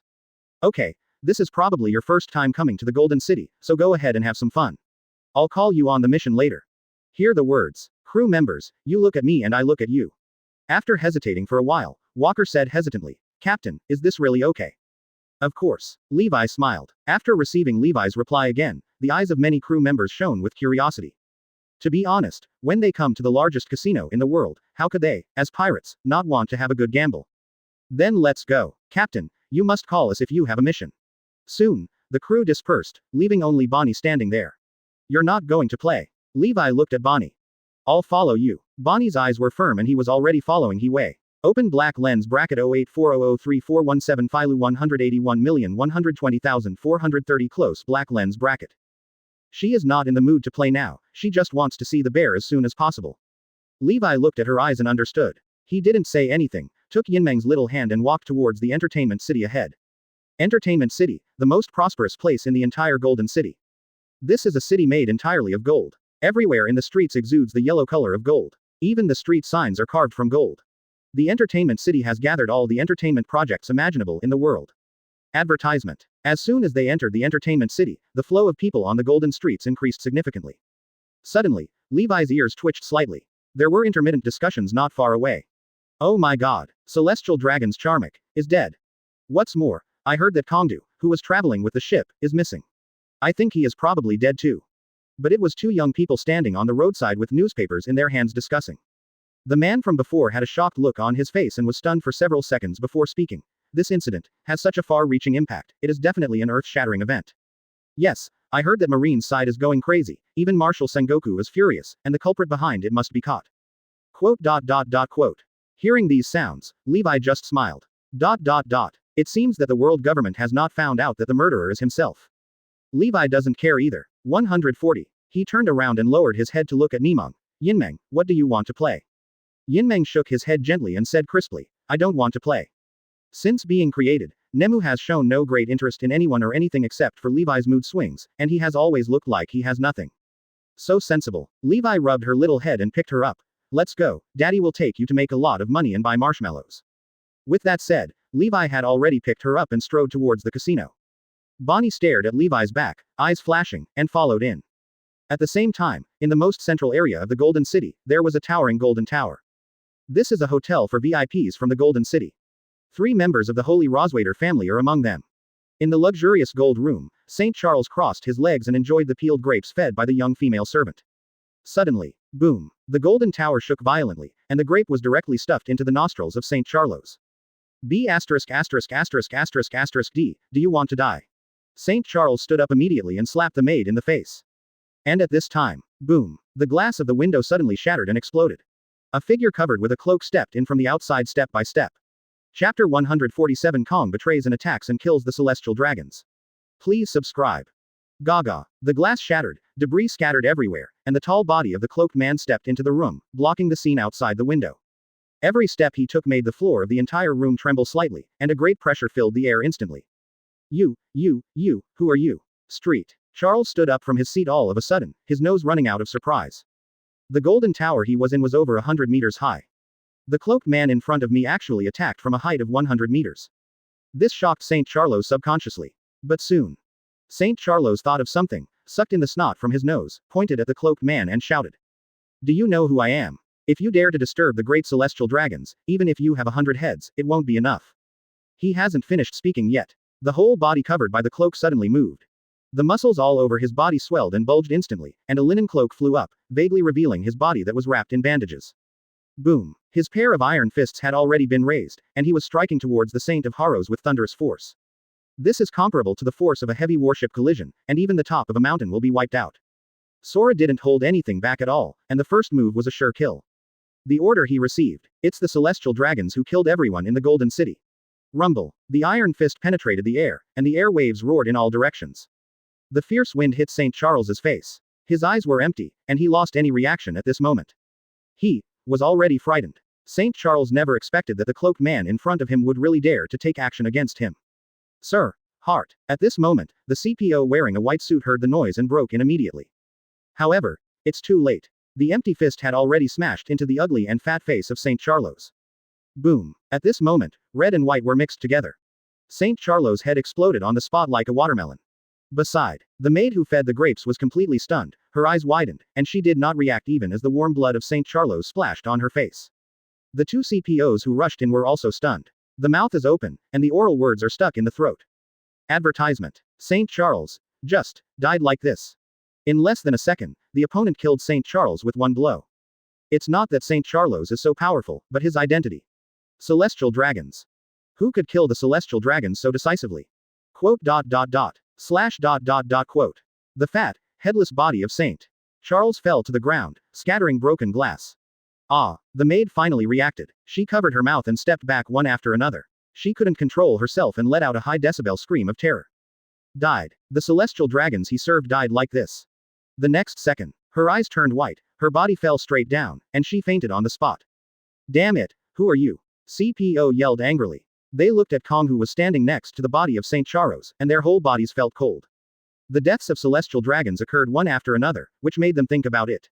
Saint Charmaine was buried at the bottom of the sea 3 days ago. Could it be that the cloaked man in front of me is the murderer? Boom. Without any time to think, Sora exerted force with his feet, the golden floor suddenly cracked, golden dust rose into the sky, and he flew out like a black electric light. His fists were raised, and the dark-armed color was instantly covered. The eyes of the 2 CPOs widened instantly. The bright observation hockey disappeared in a flash. However, even if I can see and hear the color, I still can't catch Sora's movements. Bang, bang. Just 2 muffled sounds were heard, and the bodies of the 2 CPOs flew upside down at the same time, slamming into the opposite wall. Boom. A sound as dull as thunder exploded, and the wall made purely of gold sank into 2 huge holes on the spot. The entire golden temple shook slightly at this moment. The bodies of the 2 CPOs were sunk deeply into the wall, their chests were sunken deeply, and there was no sparkle in their eyes. Just one blow. The CPO has been killed with overwhelming force.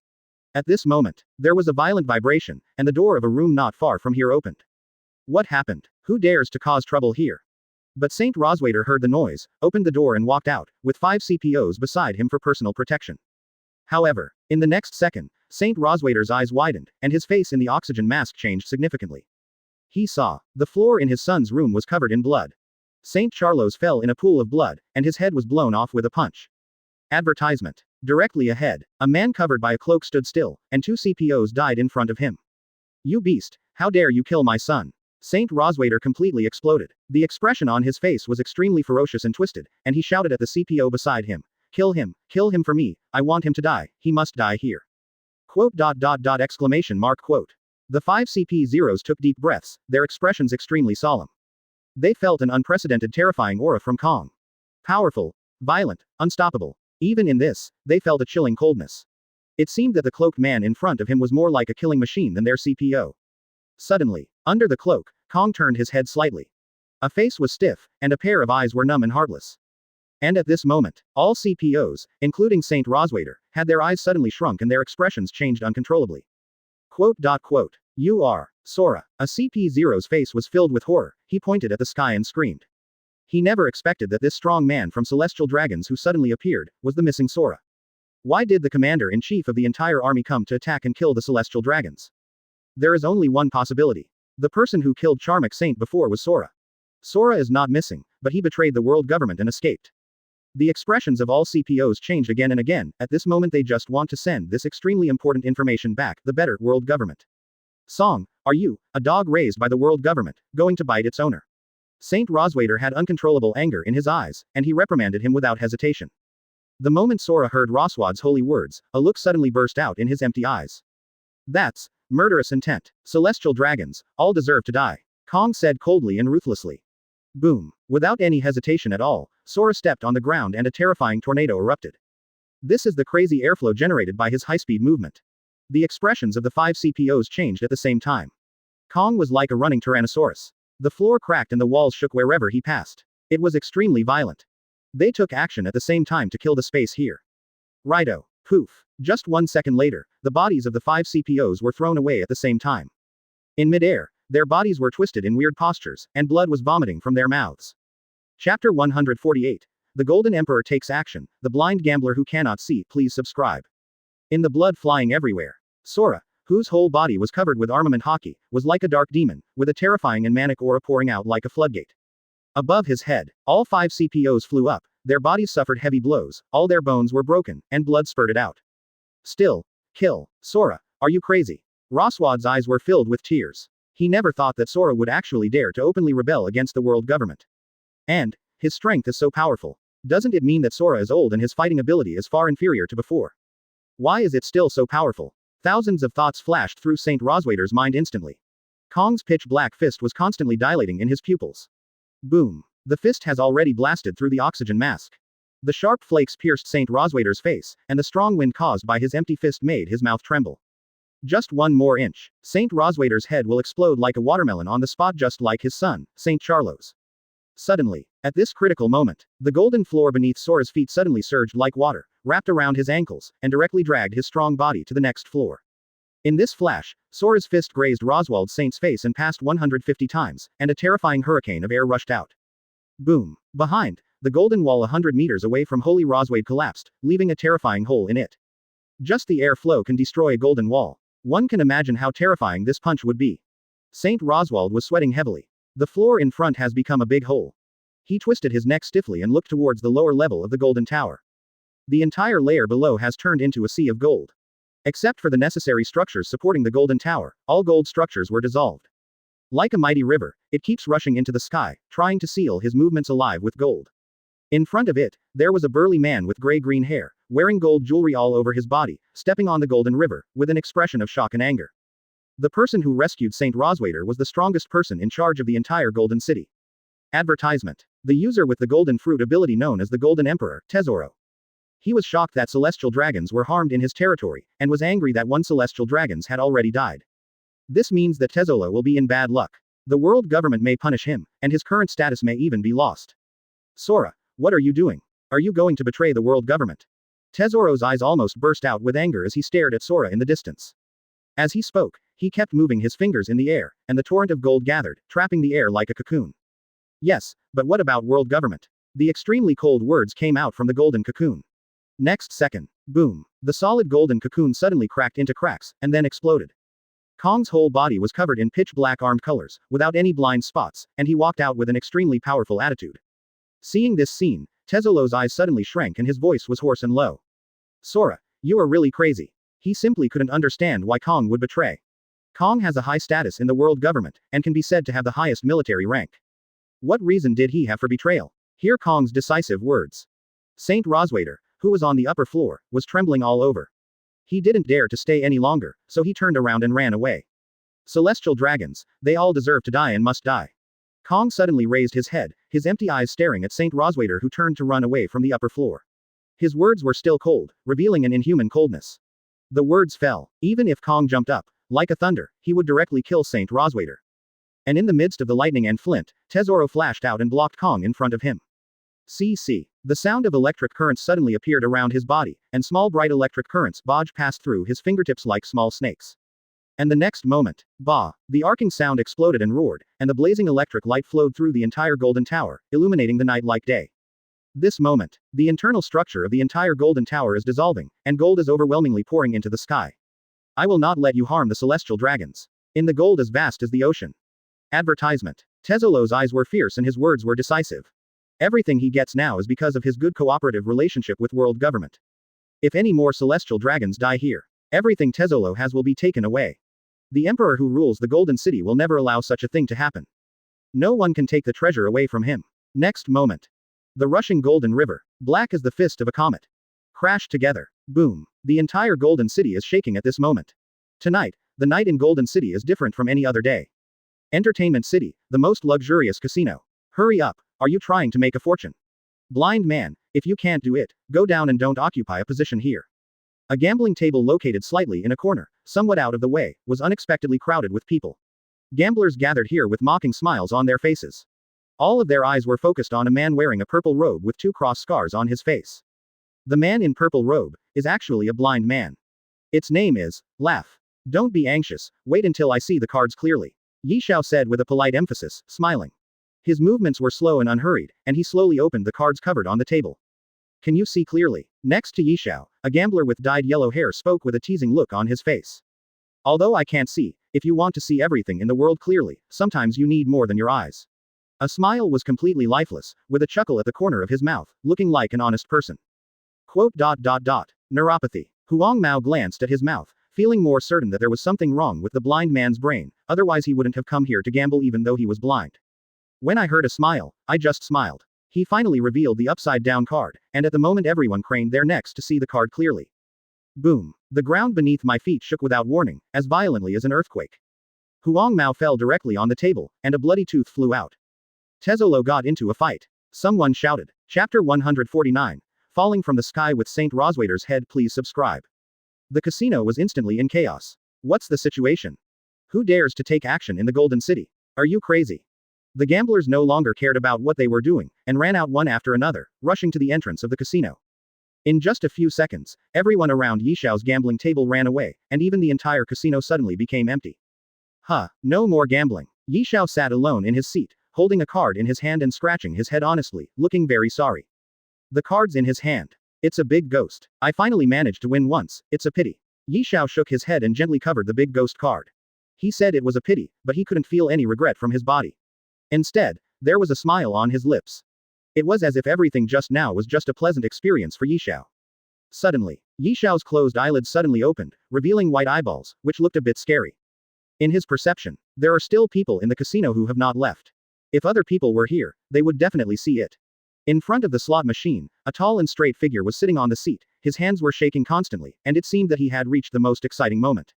A cute lowly girl dressed in black sat obediently in his arms, tilting her head and biting her fingers, as if she was wondering about the ever-changing slot machine in front of her. And if anyone noticed the man's face, they would definitely be frightened and scream. He is the 5th emperor, Levi.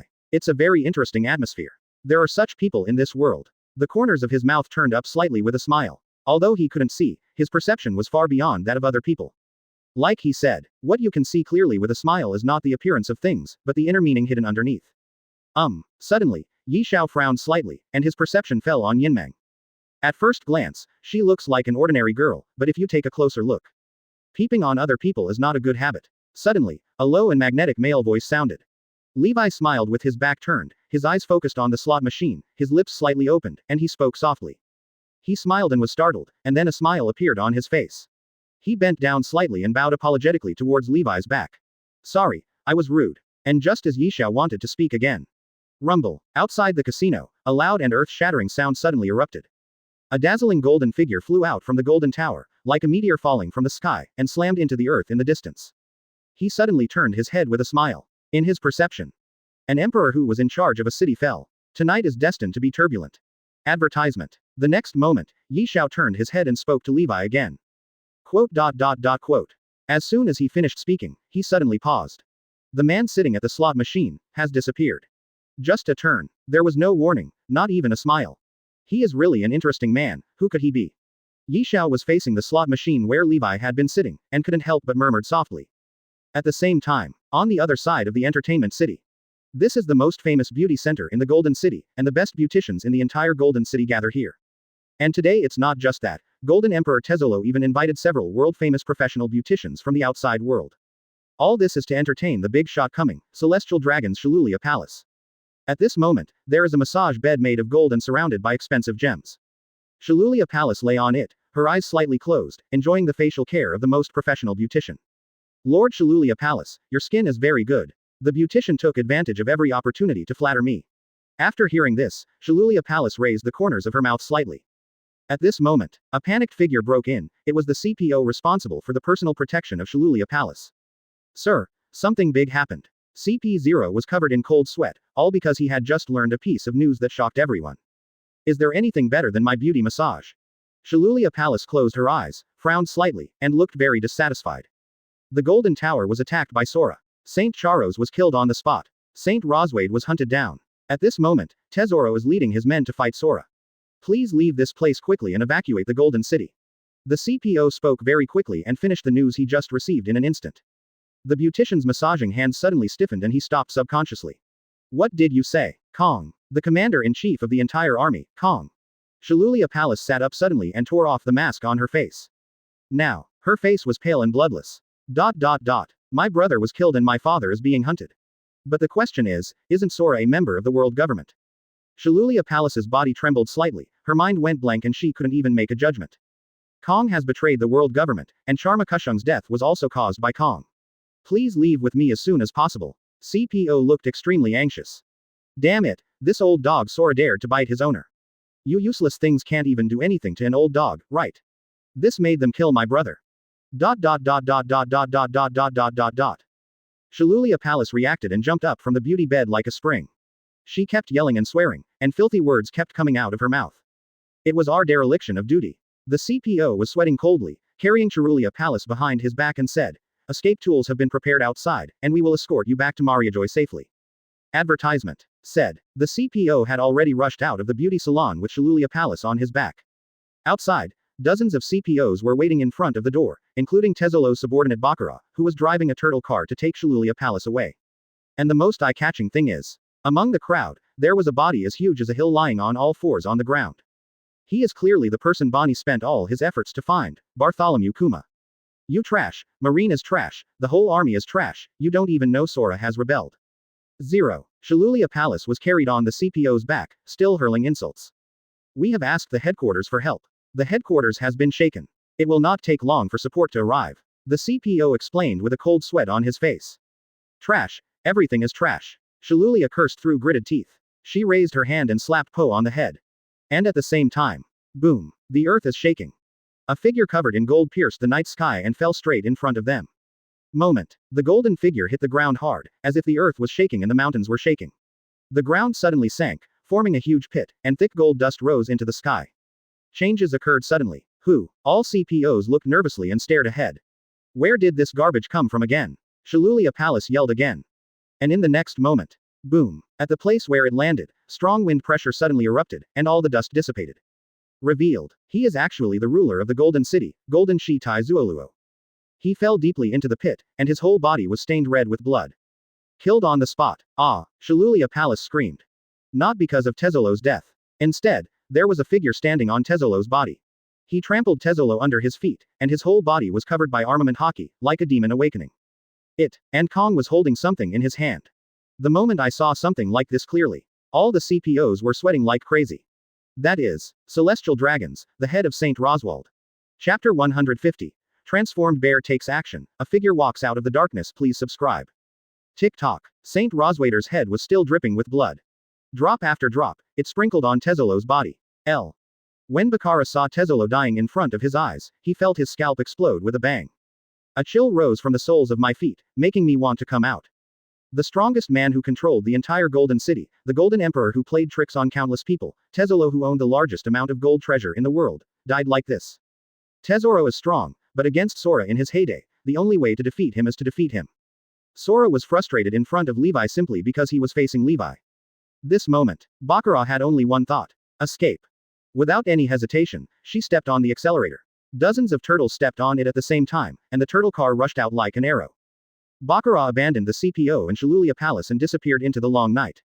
However, at this moment, all the CPOs in the 827 did not pay attention to Bakara who escaped from the battle. Everyone's eyes were focused on Sora. Song, you have gone completely crazy. Do you think you can still survive after killing the celestial dragons? The 5 elders will not let you go. The CPO, who was carrying the Shilulia Palace behind his back, gritted his teeth and yelled angrily. Died. Another celestial dragons died by empty hands. No one knows why Sora, who has always been loyal to the world government, would do such a crazy thing. Kill him, kill him. Shilulia Palace screamed crazily and bared her teeth and claws on the CPO's back. It was impossible to tell whether she was going crazy because Saint Roswald was dying in front of her, or whether her nerves were overwhelmed by excessive fear, and her face was ferocious. And almost at the same time she spoke, Kong suddenly turned his head. Those empty and numb eyes glanced coldly at Shilulia Palace. Shilulia Palace felt like she was being targeted by a snake and scorpion, and she felt chills from head to toe in an instant. The expression on her face suddenly froze, and her waving hands stopped. She was so frightened that she was stunned by Sora. You hold Sora while we protect Lord Shilulia and retreat. One CPO felt the piercing murderous intent and screamed immediately. As soon as these words came out, all CPOs immediately divided into 2 groups. The aura emitted by Kong made all the hairs on their bodies stand on end and their scalps became numb. But even so, the CPO, who decided to stay behind, rushed forward without hesitation. Protecting the celestial dragons and being loyal to the world government is a concept that goes deep into the bones of the CPO. Advertisement. At the same time, another group of CPOs had already protected Shilulia Palace and quickly retreated, even escaping with the bears. In this room of lightning and flint, Kong suddenly moved. He raised his fists, and each punch produced a terrifying sonic boom, as if a fleet was constantly bombing here. Boom. Any CPO who stands in front of Sora will be punched to pieces.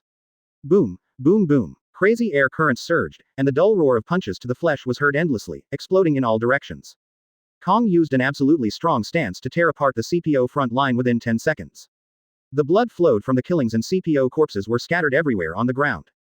This is the crushing of absolute strength. All this happened so fast that for many people it was just a surprise. Before they could fully react, Kong had already killed him. Coming fiercely, every step he took on the ground caused the gold to explode into deep pits. Violent vibrations spread like a huge earthquake in the Golden City. Rumble. The CPO, who was retreating quickly with Shilulia Palace on his back, suddenly felt a vibration behind him. So strong. He turned back suddenly, narrowed his eyes, and saw that Kong had already rushed out. This scene made the CPO feel chills all over and felt a biting chill. Kong's power has exceeded everyone's expectations. Dozens of CPOs were all defeated after just 10 seconds of delay. Quickly, let go of the bear and let the bear fight Sora. Someone yelled in desperation. As soon as these words came out, several CPOs flew past and rushed to the side of the huge mountain-like figure. It's a bear. His whole body was bound by chains, looking like a pet trapped in chains. The CPO instantly landed next to him and unlocked his chains as quickly as possible. Stay. Chains fell to the ground one by one, making a crisp sound. In just the blink of an eye, all restraints were lifted, the bear on all fours, slowly stood up. Rumble. The huge body swayed slightly, the ground was turbulent, and it really looked like a mountain peak was rising. However, the bear's eyes were very numb and could not see any human emotions. It even looked more like a killing machine than Sora. He had completely lost consciousness. Complete transformation has been a success. Now he is the human weapon, pacifist PX0. Advertisement. Bear, resist him. The CPO pointed at the bear running in the distance and gave an order coldly. Quote. The bear turns its head and makes a stiff sound, like a robot searching for prey. Its sight has already been fixed on Sora. Boom. Without any words at all, Shang took action boldly, raised a huge slap, and killed him head on. Boom. Kong didn't even take a step back and charged forward. Where the two collided, a huge impact wave suddenly erupted into the sky, roaring like muffled thunder, terrifying and boundless. Suddenly, The bear in the struggle opened his mouth wide, and bright energy rays gathered in his mouth. Laser light. Boom. The terrifying explosion occurred again, and the bright and dazzling light cut through the night sky, illuminating the world. This place has become a battlefield of killing machines. Taking advantage of this time, the CPOs had already escaped thousands of meters away from Shilulia Palace. Hurry, we are almost at the port. We must safely escort Lord Shilulia away from home. The leading CPO spoke in a heavy tone, with cold sweat dripping down his forehead. The situation escalated, but no matter what, things are finally getting better now, and they can resist Sora and buy them enough time. The port is right in front of you. Shilulia Palace raised her head, and she could already see the turbulent sea water. This damn place is finally leaving. I must kill Kong, must kill this B******************. Shilulia Palace's face was pale, her lips were trembling, and there were no harsh words at all. A little bit of a deterrent. And just at this time, the CPO, who was carrying Shilulia Palace on his back, suddenly froze and fell straight down without any warning, falling to the ground and rolling around for several times with Shilulia Palace. 3.8. Shilulia Palace was in pain and wanted to curse, but as soon as she opened her mouth, her whole body felt like it was struck by lightning. Ahead, the CPO who was carrying her had his head and body separated and died quietly. Who was that? At this moment, all the CPOs felt as if they were facing a formidable enemy. Their whole bodies were tense and they were staring straight ahead. In the direction of the shore, in the darkness, two figures walked out slowly. But they are two women with completely opposite styles. One of them is tall and mature, with a gloomy and dignified temperament. His clothes and headdress have skull-shaped patterns, his hair is long and curly, and he wears an eye patch on his right eye. The girl next to her has short hair and a single skull headdress on the left side. Her face is covered by a mask and hair, and only her right eye is exposed. But just from this eye, you can tell, she is a cold and ruthless killer. Chapter 151 Female Celestial Dragons, I haven't slept with them yet, please subscribe. Two women appeared from the shadows, more like walking out of hell, with murderous intent that was almost condensed into substance, blocking here and cutting off everyone's escape route. Facing the CPO's questioning, the answer they gave was a cold blade. There are no words. The ruthless killing has begun. They blend into the darkness, and every time they appear, they are a killer. Laugh. The sounds of weapons piercing flesh were heard one after another in the darkness, and each CP0 body burst out with blood, falling to the ground and becoming a cold corpse. The formation was torn apart in an instant. Protect Sir Shilulia Palace. All the remaining CPOs were shouting, and they formed a wall around Shilulia Palace. However, this is just to use your body to block the blade of Shilulia Palace. In the darkness, no place is safe, CPOs fall down and die every minute. Who is it? Who is it this time? Shilulia Palace looked at the dead CPOs around her and stepped back again and again. She almost collapsed, tears rolling down like broken bead curtains. Just as he was about to escape, he was suddenly attacked at the last step. The people who took action were cold and ruthless and could not negotiate at all. Their will was to kill everyone here.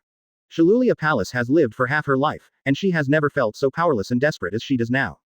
It turns out, celestial dragons can also be killed easily. The leading CPO protected Shilulia Palace behind him, and cold sweat fell from his forehead drop by drop. By this time, he had no time to appease Yuan Luli Yagwan.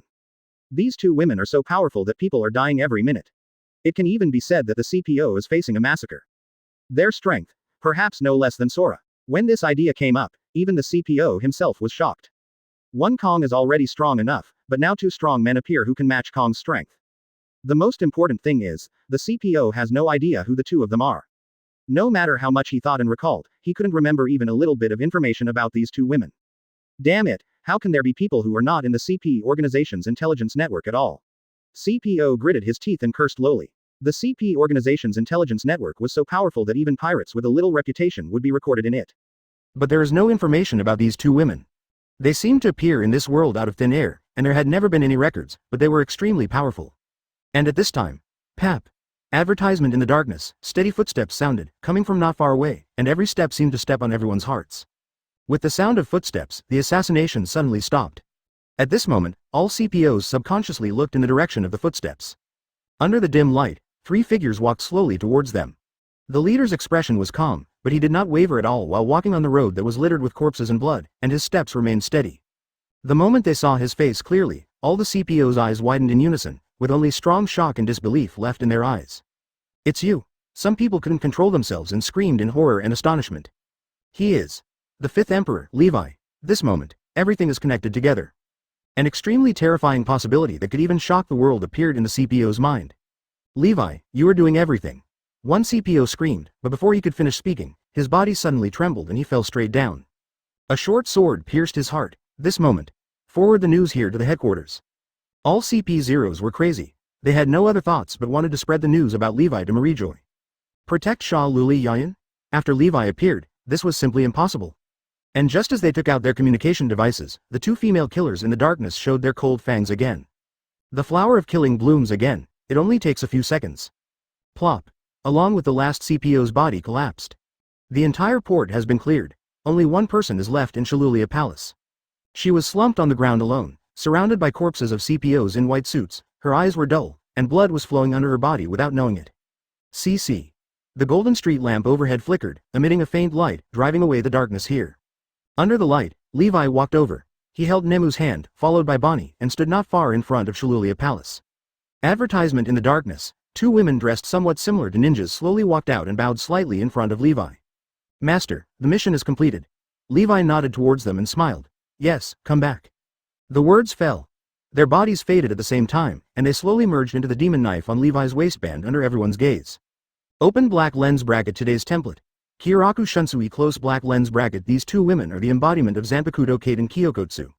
After activating the template, Levi's demon sword naturally possesses the abilities and characteristics of Kaden Kyokotsu, including materialization. Wait until Kaden Kyokotsu turns into nothingness again. Levi's deep eyes swept towards Shalulia Palace. In the daze, Shalulia Palace trembled all over. She felt Levi's gaze. This kind of gaze had unprecedented oppressive power, even scaring her more than Sora's look at her. This is a feeling of being dominated by life. The man in front of her could kill her with just a flip of his hand. Please, don't kill me. Shalulia Palace suddenly trembled, her body trembling, almost half kneeling on the ground, begging Levi for mercy with endless fear. She is afraid, totally scared. Everything she experienced today has wiped away all her celestial dragon's arrogance, leaving no trace left. Listening to Shalulia Palace's begging for mercy, Levi chuckled. Don't worry, I won't kill you. Shalulia Palace was stunned for a moment, and then a clear expression of excitement appeared on her face. Can I survive? Next to him, Bonnie heard this and felt a little confused. She knew Levi's character, and Levi would leave the Shalulia Palace alive.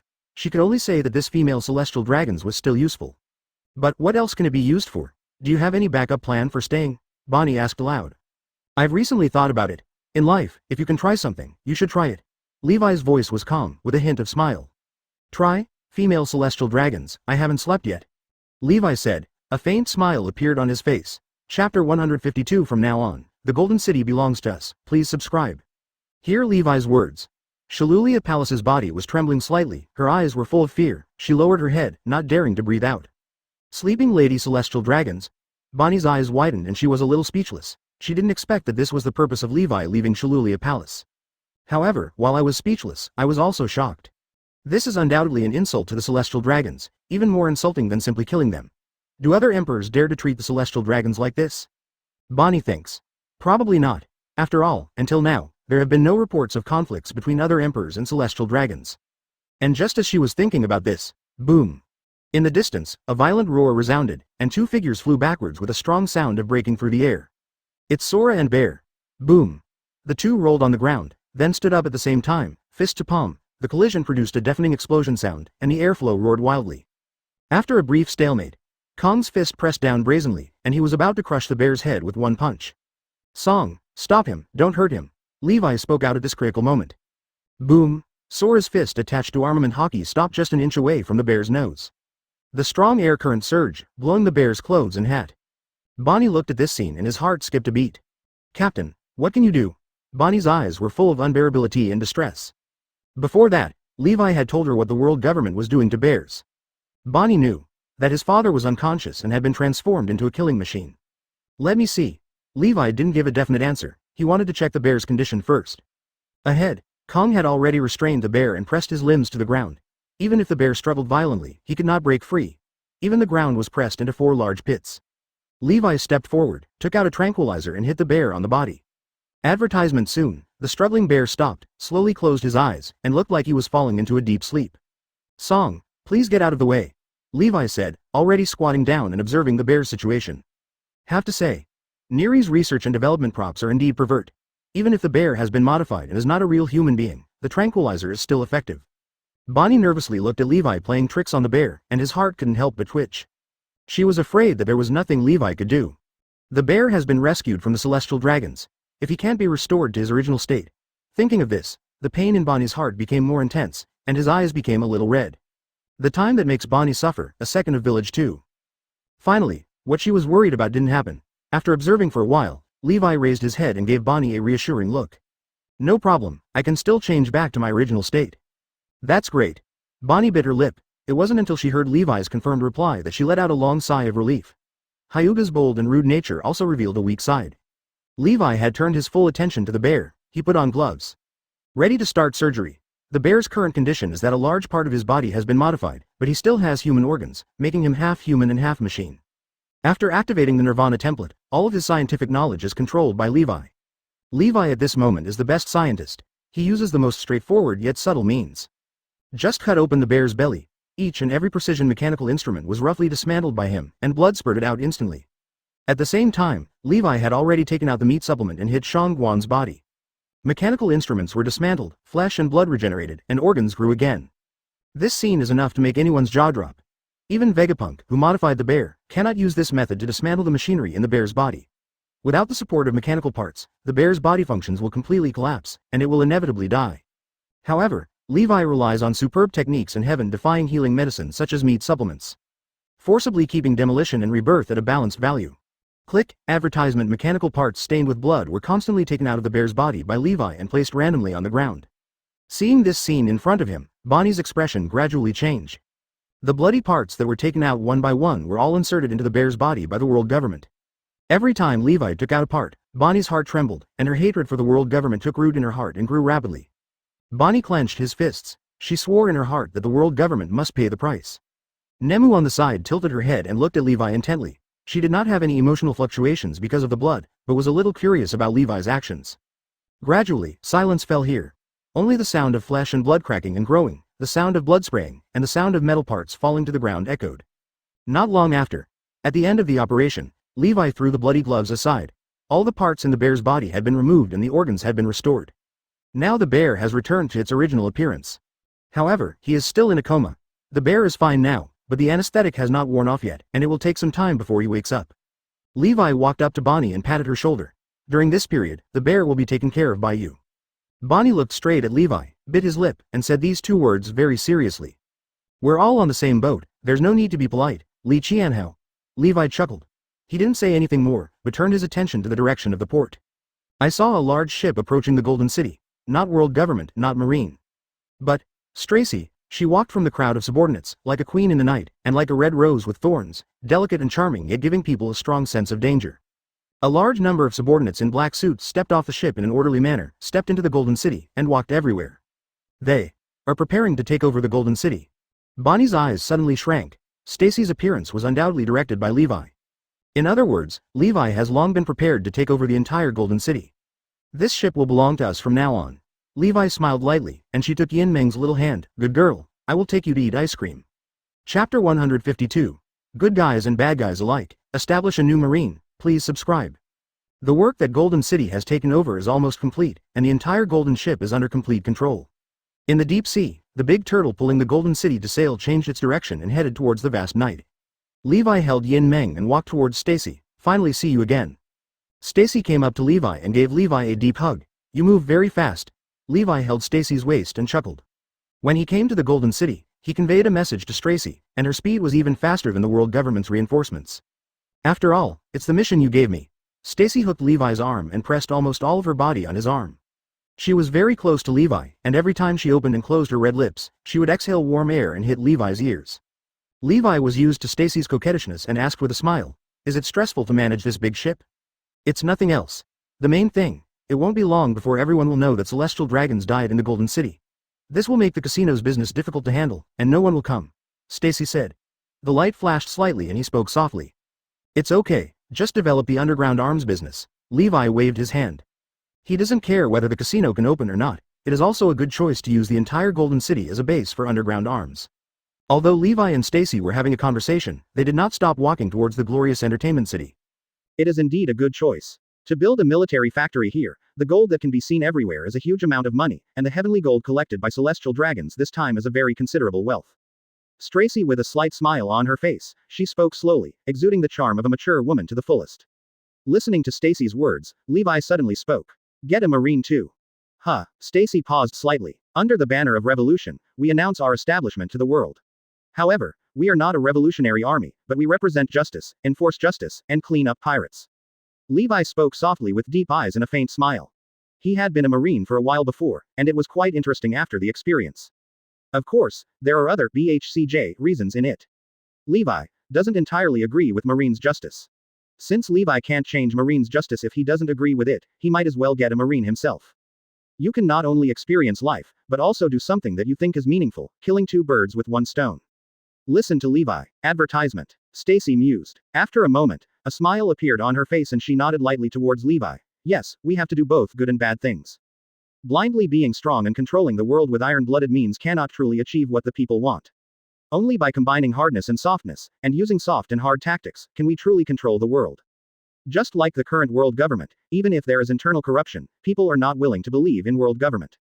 People still believe that world government is just. This is the way to control people's hearts. Levi smiled, thought of something, and spoke again. You can contact Long. I have his contact number and can provide arms to the Revolutionary Army.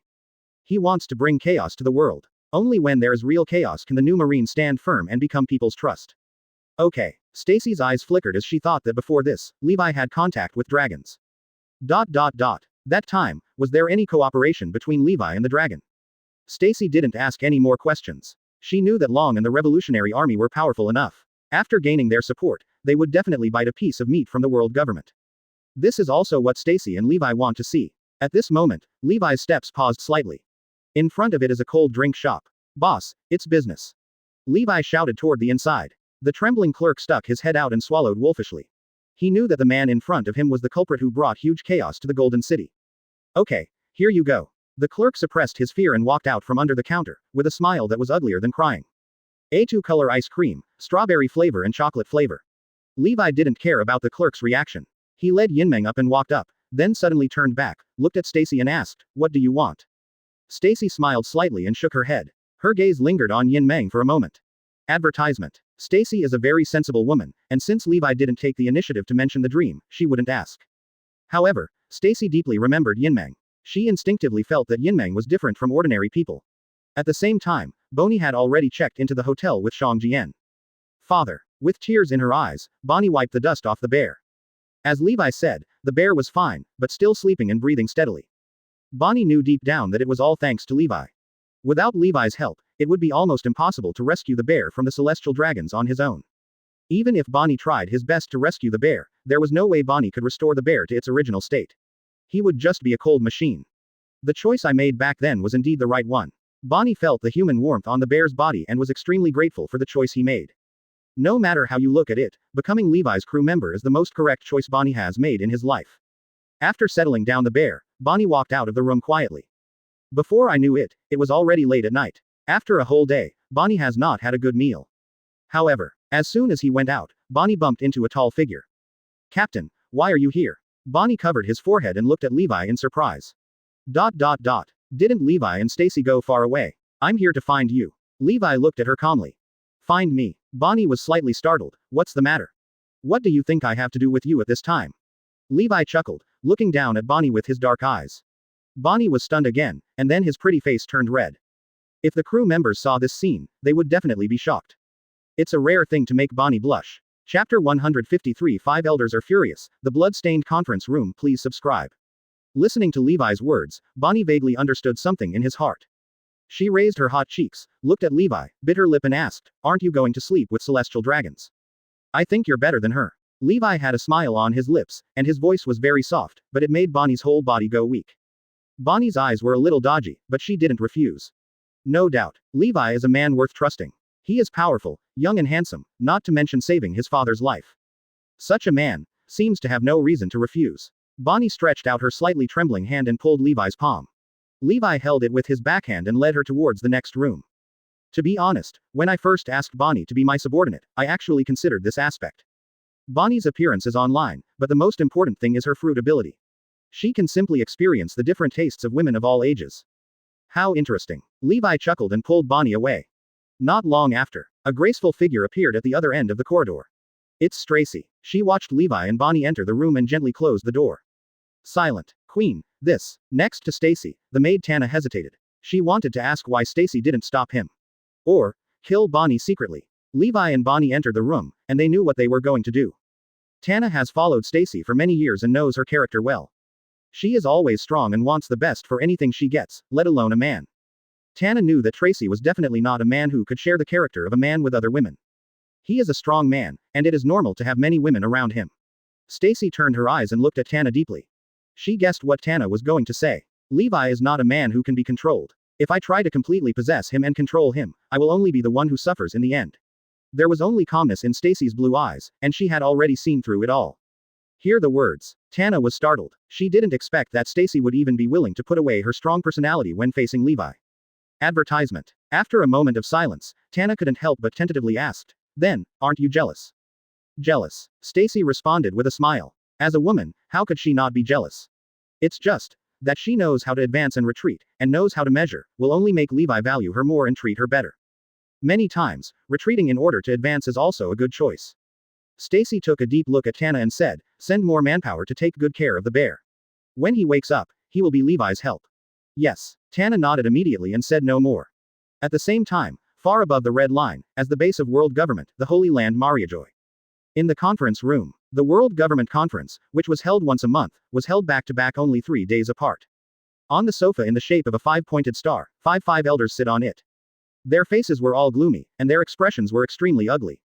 Just now, news came from the CP agency. Kong, the missing commander-in-chief of the entire army, appears again on the Golden City and takes action against the Celestial Dragons and the Holy Family of Roswald. All CP agencies in the Golden City have interrupted communications. Preliminary inference is that they have all been wiped out. The top person in charge of the CP organization lowered his head, cold sweat dripping from his forehead. It dropped to the ground and made a crisp sound. 3 days ago, Charmik's fleet was attacked, and the CP organization was already blamed. He was even almost dismissed because of the anger of the 5 elders. But now, the CP agency has not yet taken any substantive action, and big chaos has occurred again. Disappearing Sora, slaughtering the Celestial Dragons. Song's character has a very low probability of betrayal. We have all inferred this. But now, what he has done is tantamount to a slap in the face to all of us. The blonde 5 elders put his hands on the armrests of the sofa, and his palms were slightly exerted, the hands are deforming at 10 o'clock. His words were extremely low, revealing suppressed anger. The top person in charge of the CP agency didn't even dare to look directly into the eyes of the blonde 5 elders. You can imagine what a pair of piercing eyes those are. There must be other involvements behind Sora's betrayal, otherwise he would have no reason to betray at all. At this time, the Nagasu 5 elders were no longer as calm as before, and their words were extremely loud. As the blonde 5 elders say, Sora's betrayal was a slap in the face to the 5 of them. Asterisk. The commander-in-chief of the entire army, they personally accepted their fate, and now. Kong not only betrayed, but also attacked and killed the Celestial Dragons. This is undoubtedly a provocation to the power of world government. Advertisement. Even the Celestial Dragons dare to kill them. Next step, wouldn't even the 5 elders want to kill them? Puff, puff, puff. At this time, the phone number on the top person in charge of the CP agency that was specially designed to connect to the intelligence liaison room rang. 5 adults, the latest information has come from the liaison room. He hesitated. Let's put it through. The beanie-hatted 5 elders raised their hands with cold eyes. Yes. The top person in charge of the CP organization received the instruction and immediately contacted the phone bug. The phone immediately rang with a hurried voice. Oh. Report. The latest news from the intelligence personnel of the Golden City is also the last news. The 5th Emperor Levi is suspected of appearing in the Golden City. As soon as these words came out, all the 5 elders' eyes shrank. Just now, they were still thinking about what caused Sora to commit betrayal. And now, it seems there is an answer. Behind this incident, there is Levi. Boom. There was a loud noise, and the sofa under the 5 elders fell apart. He suddenly stood up. Those cold eyes stared dimly at the top person in charge of the CP organization. Prior to this, why didn't the CP agency find any information about Levi's cooperation with Sora? The Taoist robe 5 elders opened his lips slightly, and the words he spoke made the top person in charge of the CP organization shiver all over. Quote. The lips of the top person in charge of the CP organization were trembling. And the next second, Chang, a cold light reflected out. Taoist robe. A generation of ghosts in the hands of 5 elders, half an inch out of the sheath. The body of the top person in charge of the CP organization was split into 2, and blood instantly filled the conference room. If the watchdog is incompetent, the insurance can be renewed. Taoist robe's 5 elders' words were cold and there was no emotion in their eyes. 4 other sofas. The 5 elders remained motionless, their eyes only filled with coldness. Chapter 154. The Supreme Command encircles and suppresses the sky, the top is coming. Please subscribe. Sora betrayed the world government, and the 5th Emperor Levi was suspected to be behind it. This news swept through the entire world government and marine like a hurricane. Just overnight, Levi's power expanded to a truly royal level. What is a true emperor? This means that not counting Levi, who has the highest combat power, his subordinates are already comparable to other pirate groups under the emperor. Kong, the emperor's deputy with absolute strength, was even stronger in his heyday. The 5 elders issued the most decisive Bingqing instructions against Kong. Encircle, suppress and kill. If you kill the celestial dragons in vain, you must pay the same price, repay with your life. The top order from the 5 elders was issued and quickly spread to all marine departments. Now, Naval Headquarters, the most urgent meeting is being held. All Vice Admiral and above Marines in the headquarters are putting down their actions and returning to the headquarters at full speed to participate in this important meeting of 457. Economic Meeting Room. It covers hundreds of meters square, and the huge square table is filled with Marine generals. Sengoku, Garp, Porcellino, Suru. Even Huo Shaoshan, who was the only one to survive the Battle of King's Landing and was shot through the abdomen, was among his subordinates. However, the other surviving Dalmatian is no longer there. With half of his body disabled, Dalmatian is no longer able to continue fighting as a Marine and was discharged from the army a month ago. Just got the latest news. Sengoku sat at the front seat of the square table. There was unconcealable fatigue in his eyes. He glanced at everyone present and then slowly spoke.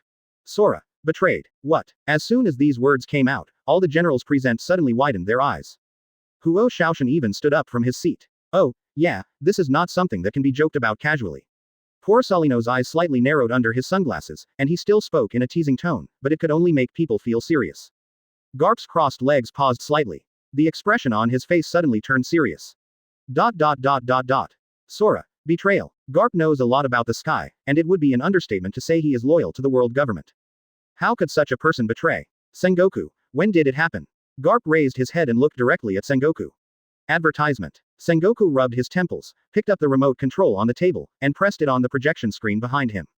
Oftalt. With a flash of snowflakes. On the screen, a photo suddenly appeared. That's empty. He stood on the golden tower, covered in a cloak, and his eyes were cold and scary. This moment, just look at Sora's eyes in the photo. There were quite a few vice admirals present, and I couldn't help but feel chills all over my body. This is a photo taken by the CPO in the Golden City. Kong suddenly appeared and attacked the celestial dragons. It is now known that the CPO and celestial dragons in the entire Golden City were slaughtered. Sengoku looked at Kong in the photo, feeling heavy said this sentence. Kong betrayed and killed celestial dragons. Huo Shaoshan opened his mouth wide, and even dropped his cigar on the ground without realizing it. If everyone still didn't believe the news of Sora's betrayal at first, then this photo is the irrefutable proof. This is the ironclad proof that CPO and celestial dragons sacrificed their lives for it. Sora did betrayal. This look, what happened to Sora? Crane stared at Sora in the photo, his pupils shrinking slightly. Suru is familiar with Sora's character and conduct. She could tell with just one glance. Sora in the photo is not normal, something is wrong. This look was definitely not the Sora she knew, it was more like another person. Cold and ruthless, full of murderous intent but numb and immobile. After just a few months of no contact, has Sora completely changed into a different person? We don't know the reason yet, but now the highest order has been sent from the 5 elders. Sengoku rubbed his eyebrows, took a deep breath and said in a deep voice, Song is wanted, surround him. Oh, the top order, doesn't it mean that Kuzan, Sakazuki, and I have to take action against Sora? Porcellino crossed his hands on his chest, his eyes thoughtful. Let's show off and create momentum to compete. Sengoku felt a splitting headache, we can't spend so much energy on encircling and suppressing the air at this time. Indeed. He nodded slightly. She understood what Sengoku meant, and it was not that he was soft-hearted and unwilling to take action against the sky. But, 3 days later, a big battle will begin in Marineford. Ace's public execution will be in 3 days. Garp also thought of something. He lowered his head and said nothing, with a haze on his face. Actually, the main issue in holding this meeting is not empty. Advertisement. Sengoku suddenly spoke, and he changed the subject. At this point in time, while you are paying attention to the Whitebeard pirates, you should also allocate some energy, pay attention to Heiwei's movements. We can no longer let him have contact with Whitebeard. Once the two of them really reach a cooperation. Sengoku didn't say any more subsequent words. But no one can know. If Levi really cooperates with the White Group, it will cause trouble in the battle 3 days later. Ace's public execution has a high chance of being ruined. Levi is the biggest unstable factor. This moment. In the conference room, the atmosphere was extremely tense. The war is about to begin. In the second half of the Grand Line, far away from Marineford, in New World. On a certain sea area, a huge pirate ship with the main color red is slowly sailing on the sea. This is exactly Red Hair Pirates. The newspaper bird soared in the sky and disappeared into the clouds again. Just now, one portion came down. Shanks received the information with one arm, his pupils suddenly shrank, and a look of surprise flashed across his eyes. It's really surprising. Sora betrayed the world government, and Levi is suspected to be behind it. Shanks grinned, his eyes twinkled, and said softly. 5.7 inches from now on, no one can say Levi is alone. And at this time, Beckman came over. Shanks, people are here. Hear the words. Shanks suddenly raised his head, as if there was cold electricity blooming in his eyes, scanning the distant sea with extremely sharp eyes. In that direction, a large ship with a dark body, barbs extending on the hull, and a black dragon head on the bow is heading this way. Kaido pirates. Finally come. Shanks put down the information, and his eyes reflected a figure standing on the bow of the ship, tall and burly like a demon. That's a lot. I'm speechless. I didn't call until 4 o'clock this afternoon. Try to update as much as possible. It may still be around 4 QAQ. It's not an excuse to deceive people into being struck by lightning QAQ. Chapter 155. Taking all the blame and playing with world government seems interesting.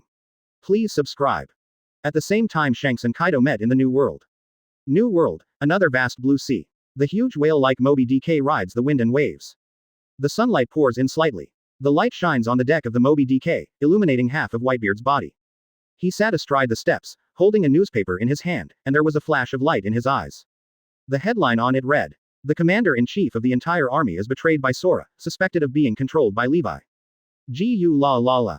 Whitebeard suddenly laughed, picked up the wine bowl and drank it all in one gulp. He crumpled the newspaper in his hand and put it next to him. A pair of eyes stared at the sea in the distance, as if sighing, and spoke softly as if talking to himself. That young boy is really powerful. What did he do to make Sora betray him? Josie sat next to Whitebeard, also holding a newspaper in his hand. He couldn't help but exclaimed. Even the commander-in-chief of the entire army, Kong, is willing to betray the world government for Levi. This man's methods are really beyond everyone's expectations. Look at the news published in the newspaper. Chaozi couldn't restrain the 17 shock in his eyes. If we say that the previous Levi had extraordinary combat power, he could suppress the world by himself. Now Levi has become a bit more mysterious. Even the top leaders of the world government can betray. What is the secret behind this? Throughout the world today, countless people are speculating on the reason. If the truth comes to light one day, more people will be shocked. The means of manipulating people's hearts are always the most terrifying. He does have methods beyond ordinary people, and he has a lot of secrets. Whitebeard smiled lowly, without much expression on his face. Suddenly, he raised his head and looked ahead. Malgao strode up. Dad, I have notified everyone else. They are all on their way here, and some others are coming soon. Marl's anxious eyes widened slightly and he spoke in a low and serious tone.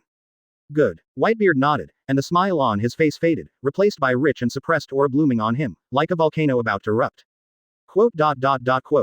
Whitebeard suddenly stood up, and the sea trembled violently. His body like a hill stood upright, blocking the wind and light for the children behind him. His eyes are deep, staring into the distance. On the sea, at a glance, there are pirate ships. They belong to Whitebeard. Advertisement. The war is about to break out. Time flies and it is already 3 days later. The time for Marine's public execution of Ace is today. New World, somewhere on the sea. The huge golden city sailed on the sea, and the sunlight illuminated the blue sea clearly. 3 huge turtles waved their limbs in the deep sea, dragging the golden city into the distance. In the center of the golden city, on the top balcony of the golden tower towering into Unia.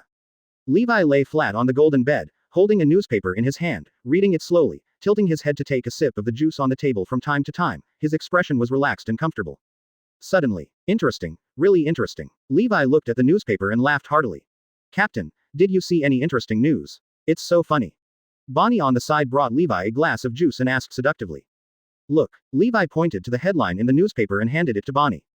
The commander-in-chief of the entire army betrayed the world government, attacked and killed the celestial dragons, and is now fully wanted. You have to bear all the blame. Levi couldn't help but smile and shake his head. This was something he didn't expect. Make Sora a puppet yourself and kill the celestial dragons. In the end, Kong took all the blame, but he was nothing at all. Bonnie looked at the headlines in the newspaper and was stunned. What do world governments think? Does this mean the pot is all empty? But Bonnie thought about it carefully and realized that it was normal. Not to mention that there is no evidence to prove that Sora was ordered by Levi, just saying that Sora was once the commander-in-chief of the entire army is enough to slap in the face. One was stabbed by his own people, and Levi on the other side has always been an enemy. If it were anyone else, I'm afraid they would be more forgiving. It's so interesting. Levi couldn't put it down while holding the newspaper, looking back and forth at the news headlines with a slight smile on his lips, as if he had discovered some new world. Suddenly, he put down the newspaper, looked up at the sky, chuckled and said, "Playing world government. Seems to be fun too." Levi's eyes narrowed slightly, with a faint look flashing in his eyes. Beside, Bonnie was stunned when he heard Levi's words. Advertisement. ... Would world government be interesting? This is just a light word. When spoken by others, it may just be a joke. But, this sentence comes from the mouth of the fifth emperor Levi. Bonnie's pupils shrank slightly, if Levi really had the intention of playing tricks on the world government. It's hard to imagine how the world in the future will be subverted. And at this time, a graceful figure slowly climbed onto the balcony at the top of the Golden Tower. But it was Stacy. There was a slight smile on her face, and in this smile, there was also a hint of shock. "Levi, what you said is true. I have already asked someone to connect the signal and prepare to broadcast it." Stacy walked to the chair next to Levi, sat down, and spoke softly. Just this morning, Levi told Stacy that Sengoku would make public the scene of Ace's execution and asked Stacy to connect the signal. He wanted to watch the live broadcast of the execution in the Golden City. And now, it really comes true. Marine, they really want to broadcast the execution of 427. A huge broadcast screen has been erected on the top of the tower, waiting for Marine to start the live broadcast. After the signal is transferred, you can see the picture immediately. However, Stacy is very curious. Why would Levi know? Do you have inside information? She looked at Levi, blinked, and asked curiously. I read the script. Levi took the juice from Bonnie, took a sip, and chuckled. Stacy listened and just covered her mouth and chuckled. She just thought Levi was joking to liven up the atmosphere, and immediately followed Levi's words. He smiled and asked, "Since you are a man who has read the script, then, what will be the outcome of Whitebeard?" Stacy held her chin in her hands and looked at Levi with her big blue eyes, waiting for his answer. Whitebeard. The smile on Levi's face faded slightly, and he spoke in a telling tone. He will lose, Blackbeard will intervene, and eventually he will die at Blackbeard's hands and be swallowed by the fruit. Speaking of which, Levi paused slightly and his tone became longer. The era called Whitebeard is over. His soft words echoed slowly on the top of the gold tower. This moment, both Stacy and Bonnie were stunned, looking at Levi blankly. No words were spoken for a while.